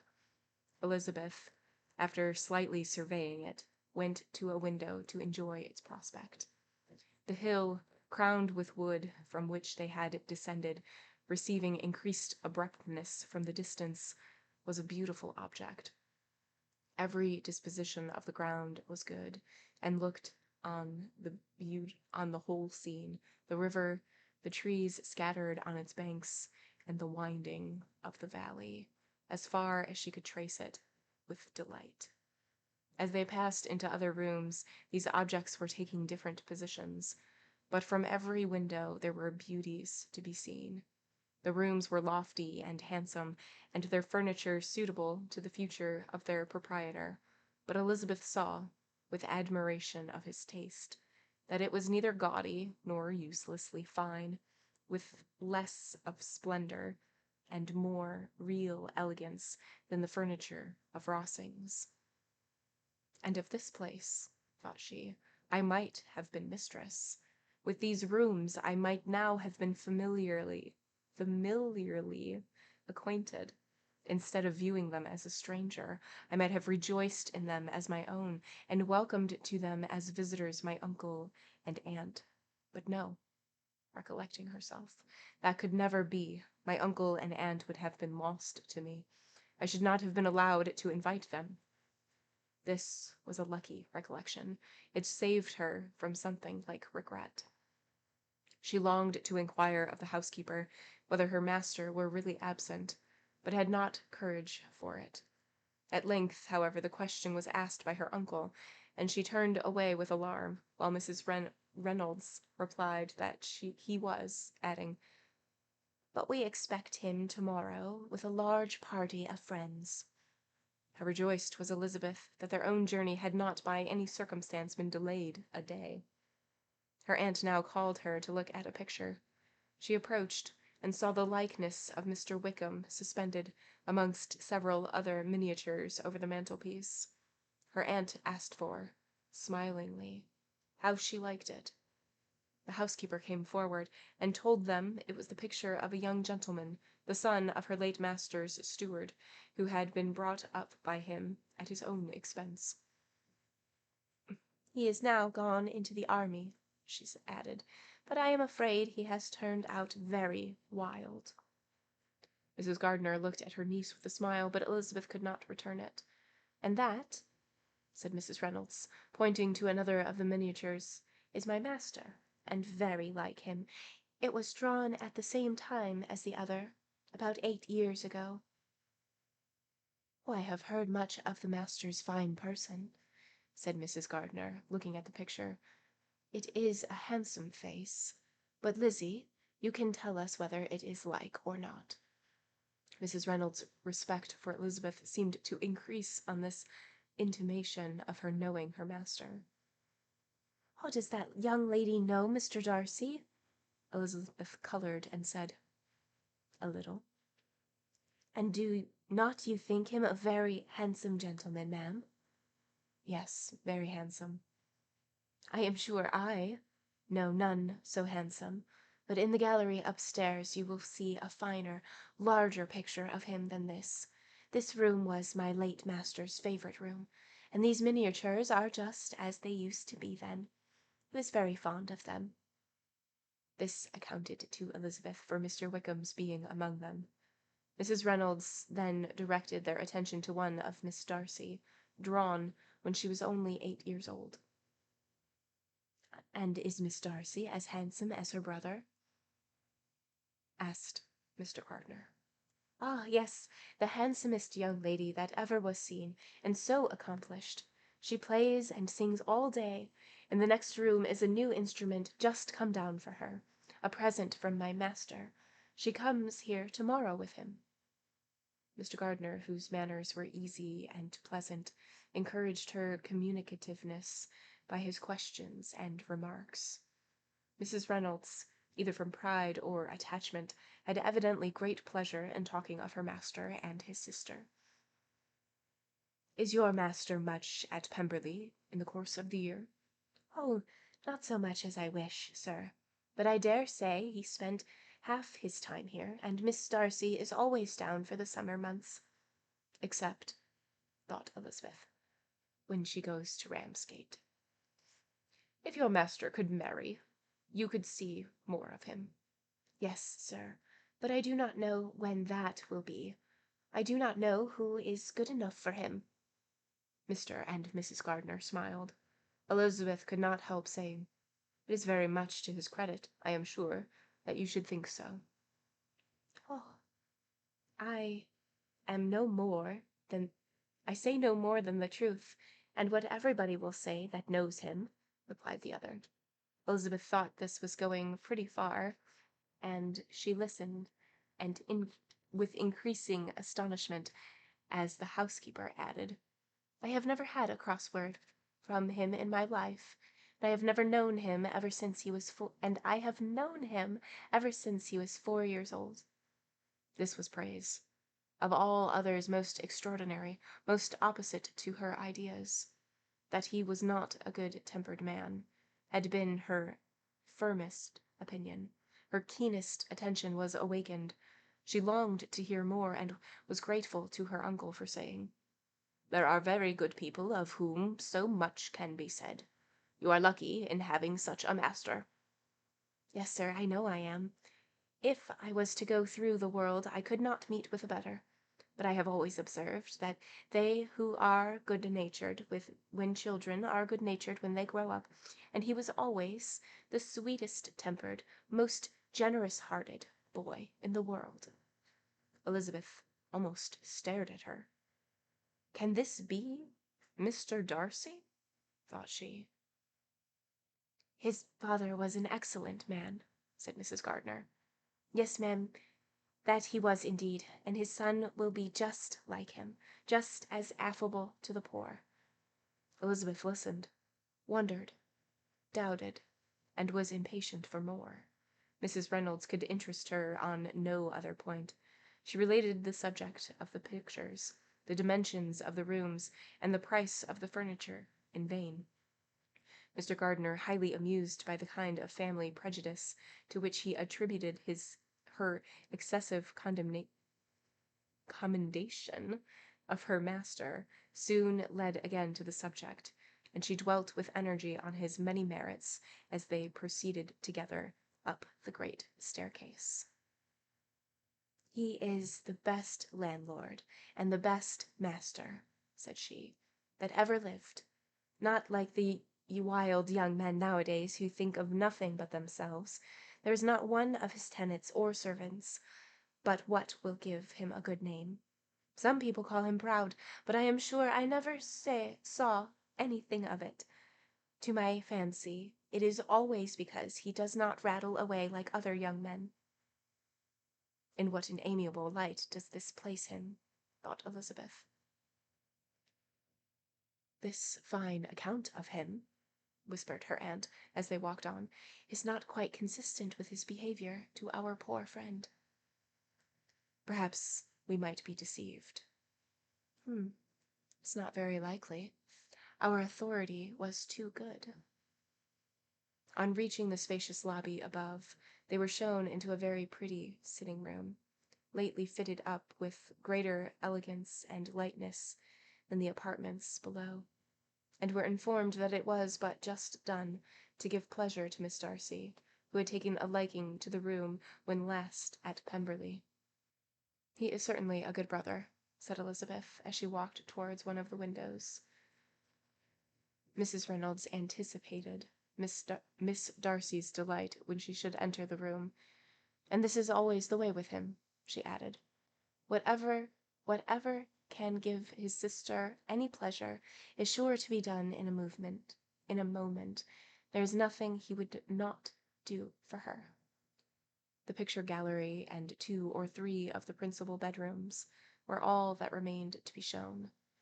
In the former were many good paintings, but Elizabeth knew nothing of the art, and from such as had been already visible below, she had willingly turned to look at some drawings of Miss Darcy's, in crayons, whose subjects were usually more interesting and also more intelligible. In the gallery there were many family portraits, but they could have little to fix the attention of a stranger. Elizabeth walked on in quest of the only face whose features would be known to her. At last it arrested her, and she beheld a striking resemblance of Mr. Darcy, with such a smile over the face as she remembered to have sometimes seen when he looked at her. She stood several minutes before the picture in earnest contemplation, and returned to it again before they quitted the gallery. Mrs. Reynolds informed them that it had been taken in his father's lifetime. There was certainly at this moment, in Elizabeth's mind, a more gentle sensation towards the original than she had ever felt in the height of their acquaintance. The commendation bestowed on him by Mrs. Reynolds was of no trifling nature. What praise is more valuable than the praise of an intelligent servant? As a brother, a landlord, a master, she considered how many people's happiness were in his guardianship, how much of pleasure or pain it was in his power to bestow, and how much of good or evil must be done by him. Every idea that had been brought forward by the housekeeper was favourable to his character, and as she stood before the canvas on which he was represented, and fixed his eyes upon herself, she thought of his regard with a deeper sentiment of gratitude that it had ever raised before. She remembered its warmth, and softened its impropriety of expression. When all of the house that was open to general inspection had been seen, they returned downstairs, and taking leave to the housekeeper, were consigned over to the gardener, who met them at the hall door. As they walked across the lawn towards the river, Elizabeth turned back to look again. Her uncle and aunt stopped also, and while the former was conjecturing as to the date of the building, the owner of it himself suddenly came forward from the road which led behind it to the stables. They were within 20 yards of each other, and so abrupt was his appearance that it was impossible to avoid his sight. Their eyes instantly met, and the cheeks of each were overspread with the deepest blush. He absolutely started, and for a moment seemed immovable from surprise, but shortly recovering himself, advanced towards the party and spoke to Elizabeth, if not in terms of perfect composure, at least of perfect civility. She had instinctively turned away, but, stopping on his approach, received his compliments with an embarrassment impossible to be overcome. Had his appearance or his resemblance to the picture they had just been examining been insufficient to assure the other two that they now saw Mr. Darcy, the gardener's expression of surprise, on beholding his master, must immediately have told it. They stood a little aloof while he was talking to their niece, who, astonished and confused, scarcely dared lift her eyes to his face, and knew not what answer she returned to his civil inquiries after her family. Amazed at the alteration in his manner since they last parted, every sentence that he uttered was increasing her embarrassment, and every idea of the impropriety of her being found there recurring to her mind. The few minutes in which they continued together were some of the most uncomfortable of her life. Nor did he seem much more at ease when he spoke. His accent had none of its usual sedateness, and he repeated his inquiries as to the time of her having left Longbourn, and of her stay in Derbyshire so often and in so hurried a way as plainly spoke the distraction of his thoughts. At length every idea seemed to fail him, and, After standing a few moments without saying a word, he suddenly recollected himself and took leave. The others then joined her and expressed their admiration of his figure, but Elizabeth heard not a word, and, wholly engrossed by her own feelings, followed them in silence. She was overpowered by shame and vexation. Her coming there was the most unfortunate, the most ill-judged thing in the world. How strange must it appear to him! In what a disgraceful light might it not strike so vain a man! It might seem as if she had purposely thrown herself into his way again. Oh, why did she come? Or why did he thus come a day before he was expected? Had they been only 10 minutes sooner, they should have been beyond the reach of his discrimination, for it was plain that he was that moment arrived, that moment alighted from his horse or his carriage. She blushed again and again over the perverseness of the meeting. And his behavior, so strikingly altered, what could it mean? That he should even speak to her was amazing, but to speak with such civility, to inquire after her family. Never in her life had she seen his manners so little dignified. Never had he spoken with such gentleness as on this unexpected meeting. What a contrast did it offer to his last address in Rossing's Park, when he put his letter into her hand. She knew not what to think, nor how to account for it. They had now entered a beautiful walk by the side of the water, and every step was bringing forward a nobler fall of ground, or a finer reach of the woods to which they were approaching. But it was some time before Elizabeth was sensible of any of it, and though she answered mechanically to the repeated appeals of her uncle and aunt, and seemed to direct her eyes to such objects as they pointed out, she distinguished no part of the scene. Her thoughts were all fixed on that one spot of Pemberley House, whichever it might be, where Mr. Darcy then was. She longed to know what at that moment was passing in his mind, in what manner he thought of her, and whether, in defiance of everything, she was still dear to him. Perhaps he had been civil, only because he felt himself at ease, yet there had been that in his voice which was not like ease. Whether he had felt more of pain or of pleasure in seeing her, he could not tell, but he certainly had not seen her with composure. At length, however, the remarks of her companions on her absence of mind roused her, and she felt the necessity of appearing more like herself. They entered the woods, and bidding adieu to the river for a while, ascended some of the higher grounds, whence, in spots where the opening of the trees gave the eye power to wander, were many charming views of the valley, the opposite hills, with the long range of woods overspreading many, and occasionally part of the stream. Mr. Gardiner expressed a wish of going round the whole park, but feared it might be beyond a walk. With a triumphant smile, they were told that it was 10 miles round. It settled the matter, and they pursued the accustomed circuit, which brought them again, after some time, in a descent among hanging woods, to the edge of the water, in one of its narrowest parts. They crossed it by a simple bridge, in character with the general air of the scene.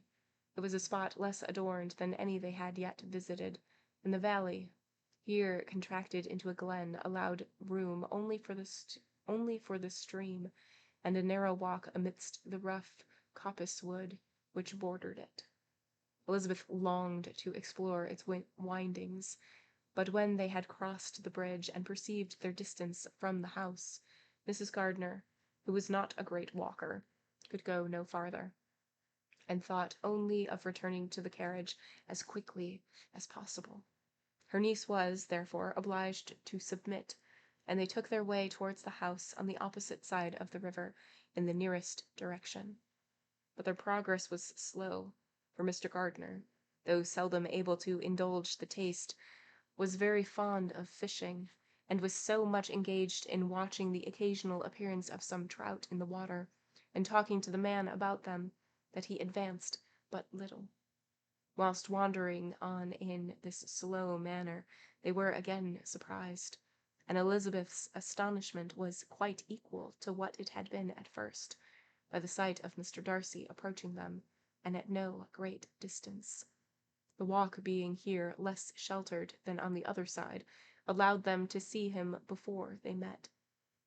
Elizabeth, however astonished, was at least more prepared for an interview than before, and resolved to appear to speak with calmness, if he really intended to meet them. For a few moments, indeed, she felt that he would probably strike into some other path. This idea lasted while a turning in the walk concealed him from their view. The turning past, he was immediately before them. With a glance she saw that he had lost none of his recent civility, and to imitate his politeness, she began, as they met, to admire the beauty of the place. But she had not got beyond the words delightful and charming, when some unlucky recollections obtruded, and she fancied that praise of Pemberley from her might be mischievously construed. Her colour changed, and she said no more. Mrs. Gardiner was standing a little behind, and on her pausing he asked her if she would do him the honour of introducing him to her friends.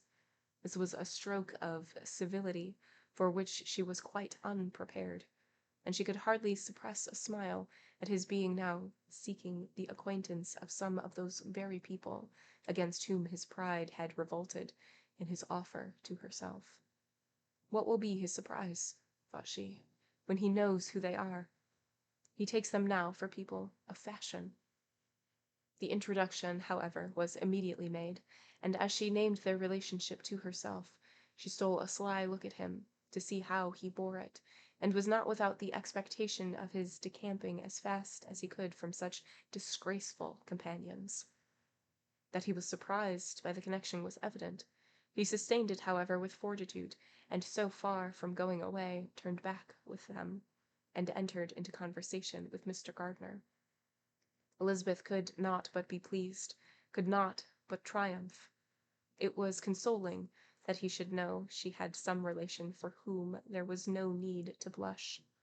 She listened most attentively to all that passed between them, and gloried in every expression, every sentence of her uncle, which marked his intelligence, his taste, or his good manners. This conversation soon turned upon fishing, and she heard Mr. Darcy invite him, with the greatest civility, to fish there as soon as he chose, while he continued in the neighbourhood, offering at the same time to supply him with fishing tackle, and pointing out those parts of the stream where there was usually most sport. Mrs. Gardiner, who was walking arm in arm with Elizabeth, gave her a look expressive of her wonder. Elizabeth said nothing, but it gratified her exceedingly. The compliment must be all for herself. Her astonishment, however, was extreme, and continually she was repeating, "Why is he so altered? From what can it proceed? It cannot be for me, it cannot be for my sake, that his manners are thus softened. My reproofs at Hunsford could not work such a change as this. It is impossible that he should still love me." After walking some time in this way, the two ladies in front, the two gentlemen behind, on resuming their places after descending to the brink of the river for the better inspection of some curious water plant, there chanced to be a little alteration. It originated in Mrs. Gardiner, who, fatigued by the exercise of the morning, found Elizabeth's arm inadequate to her support, and consequently preferred her husband's. Mr. Darcy took her place by her niece, and they walked on together. After a short silence, the lady first spoke. She wished him to know that she had been assured of his absence before she came to the place, and accordingly began by observing that his arrival had been very unexpected. "For your housekeeper," she added, "informed us that you would certainly not be here till tomorrow, and indeed, before we left Bakewell, we understood that you were not immediately expected in the country." He acknowledged the truth of it all, and said that business with his steward had occasioned his coming forward a few hours before the rest of the party with whom he had been travelling. "They will join me early tomorrow," he continued, and among them are some who will claim an acquaintance with you, Mr. Bingley and his sisters." Elizabeth answered only by a slight bow. Her thoughts were instantly driven back to the time when Mr. Bingley's name had been last mentioned between them, and if she might judge from his complexion, his mind was not very differently engaged. "There is also one other person in the party," he continued, with a pause, "who more particularly wishes to be known to you. Will you allow me, or do I ask too much, to introduce my sister to your acquaintance during your stay at Lambton?" The surprise of such an application was great indeed. It was too great for her to know in what manner she acceded it. She immediately felt that whatever desire Miss Darcy might have of being acquainted with her must be the work of her brother, and without looking farther, it was satisfactory. It was gratifying to know that his resentment had not made him think really ill of her. They now walked on in silence, each of them deep in thought. Elizabeth was not comfortable. That was impossible, but she was flattered and pleased. His wish of introducing his sister to her was a compliment of the highest kind. They soon outstripped the others, and when they had reached the carriage, Mr. and Mrs. Gardiner were half a quarter of a mile behind. He then asked her to walk into the house, but she declared herself not tired, and they stood together on the lawn. At such a time much might have been said, and silence was very awkward. She wanted to talk, but there seemed an embargo on every subject. At last she recollected that she had been travelling, and they talked to Matlock and Dovedale with great perseverance. Yet time and her aunt moved slowly, and her patience and her ideas were nearly worn out before the tete-a-tete was over. On Mr. and Mrs. Gardiner's coming up, they were all pressed to go into the house and take some refreshment, but this was declined, and they parted, on each side of with the utmost politeness. Mr. Darcy handed the ladies into the carriage, and when it drove off, Elizabeth saw him walking slowly towards the house. The observations of her uncle and aunt now began, and each of them pronounced him to be infinitely superior to anything they had expected. "He is perfectly well behaved, polite, and unassuming," said her uncle. "But there is something a little stately in him, to be sure," replied her aunt. "But it is confined to his air, and is not unbecoming. I can now say with the housekeeper that though some people may call him proud, I have seen nothing of it. I was never more surprised than by his manner to us. It was more than civil. It was really attentive, and there was no necessity for such attention. His acquaintance with Elizabeth was very trifling." "Oh, to be sure, Lizzie," said her aunt, "he is not so handsome as Wickham, or rather, he has not Wickham's countenance, for his features are perfectly good. But how came you to tell us that he was so disagreeable?" Elizabeth excused herself as well as she could, said that she had liked him better when they met in Kent than before, and that she had never seen him so pleasant as this morning. "But perhaps he may be a little whimsical in his civilities," replied her uncle. Your great men often are, and therefore I shall not take him at his word about fishing, as he might change his mind another day, and warn me off his grounds." Elizabeth felt that they had entirely mistaken his character, but said nothing. "From what we have seen of him," continued Mrs. Gardiner, "I really should not have thought that he could have behaved in so cruel a way by anybody as he has done by poor Wickham. He has not an ill-natured look. On the contrary, there is something pleasing about his mouth when he speaks, and there is something of dignity in his countenance, that would not give one an unfavourable idea of his heart. But to be sure, the good lady who showed us the house did give him a most flaming character. I could hardly help laughing aloud sometimes, but he is a liberal master, I suppose, and that, in the eye of a servant, comprehends every virtue." Elizabeth here felt herself called on to say something in vindication of his behaviour to Wickham, and therefore gave them to understand, in as guarded a manner as she could, that by what she had heard from his relations in Kent, his actions were capable of a very different construction, and that his character was by no means so faulty, nor Wickham's so amiable, as they had been considered in Hertfordshire. In confirmation of this, she related the particulars of all the pecuniary transactions in which they had been connected, without actually naming her authority, but stating it to be such as might be relied on.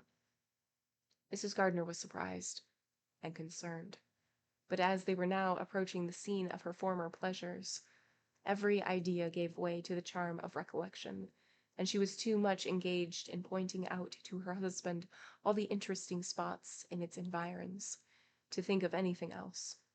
Fatigued as she had been by the morning's walk, they had no sooner dined than she set off again in quest of her former acquaintance, and the evening was spent in the satisfactions of an intercourse renewed after many years' discontinuance. The occurrence of the day was the occurrences of the day were too full of interest to leave Elizabeth much attention for any of these new friends, and she could do nothing but think, and think with wonder, of Mr. Darcy's civility, and above all, of his wishing her to be acquainted with his sister. End of chapter 43. Okay, a longer chapter. Definitely a longer chapter. And in this chapter, we are at Pemberley, and we being aunt, uncle, and Elizabeth. And we're at Pemberley, and we walk in, and we see one of the housemaids, and the housemaid is talking about the master and just saying how wonderful he is, how kind-hearted he is, how generous he is. And she's known him since he was 4 years old, and she has never known him to say anything horrible or be terrible or anything like that. And there is a portrait of Wickham, and there's a portrait of Mr. Darcy, and there's also a portrait of Darcy's sister. And so they ask about Darcy if he's around, and the housemaid says that no, he's expected to be here tomorrow, and he's going to be here with a party of people. And so they are walking around the grounds, everything, and there is a circuit that is 10 miles. And so they decide to do that. And Elizabeth, who should Elizabeth see but Mr. Darcy, who isn't supposed to be here until tomorrow? And they have a conversation, and Darcy is extremely civil, like a different type of person. Like his appearance is different, like the way he's holding himself is different, and also the conversation and his mannerisms are different. And so Elizabeth continues on with the circuit with her aunt and uncle, and they run into Darcy. And Darcy is talking with her uncle about all of these things, and so it is Elizabeth and her aunt and Darcy and her uncle, and they're like walking along like this, and then it changes, and so now Darcy is walking with Elizabeth, and her aunt and uncle are walking together because her aunt has gotten tired because it's a 10-mile circuit. And so they walk ahead, and they are continuing to have like a pretty agreeable conversation. And Elizabeth was worried that Darcy wouldn't be as receptive to meeting her aunt and uncle because of who they are. They're not like people of high fashion or high like society. They are her aunt and uncle. But he was very civil, very polite, everything like that. And so she's wondering in the back of her head, like, what is this change? Why has he changed? He couldn't possibly still love me. Is it because we're getting closer? Like, is it like, what is this? And that is sort of where we have left off, is there. Oh, and Mr. Darcy wants has requested that, well, has told Elizabeth that his sister wants to meet her. And so Elizabeth is also thinking about that, like, well, the only way that his sister would have known anything about her is from Darcy, and the fact that she wants to meet her is probably because he's saying favorable things about her. And that is where we left off. So yes, that is going to be where we end today. We are about to start chapter 34. We're on page 173 out of 292. Oh man, I forget every stinking time. Out of 262. So, made a lot of progress. Less than 100 pages to go. Let's go. So yes, that's going to be it for tonight. We will pick up right where we left off next week. As always, no, what am I saying? What am I saying? What is happening? Thank you all for being here.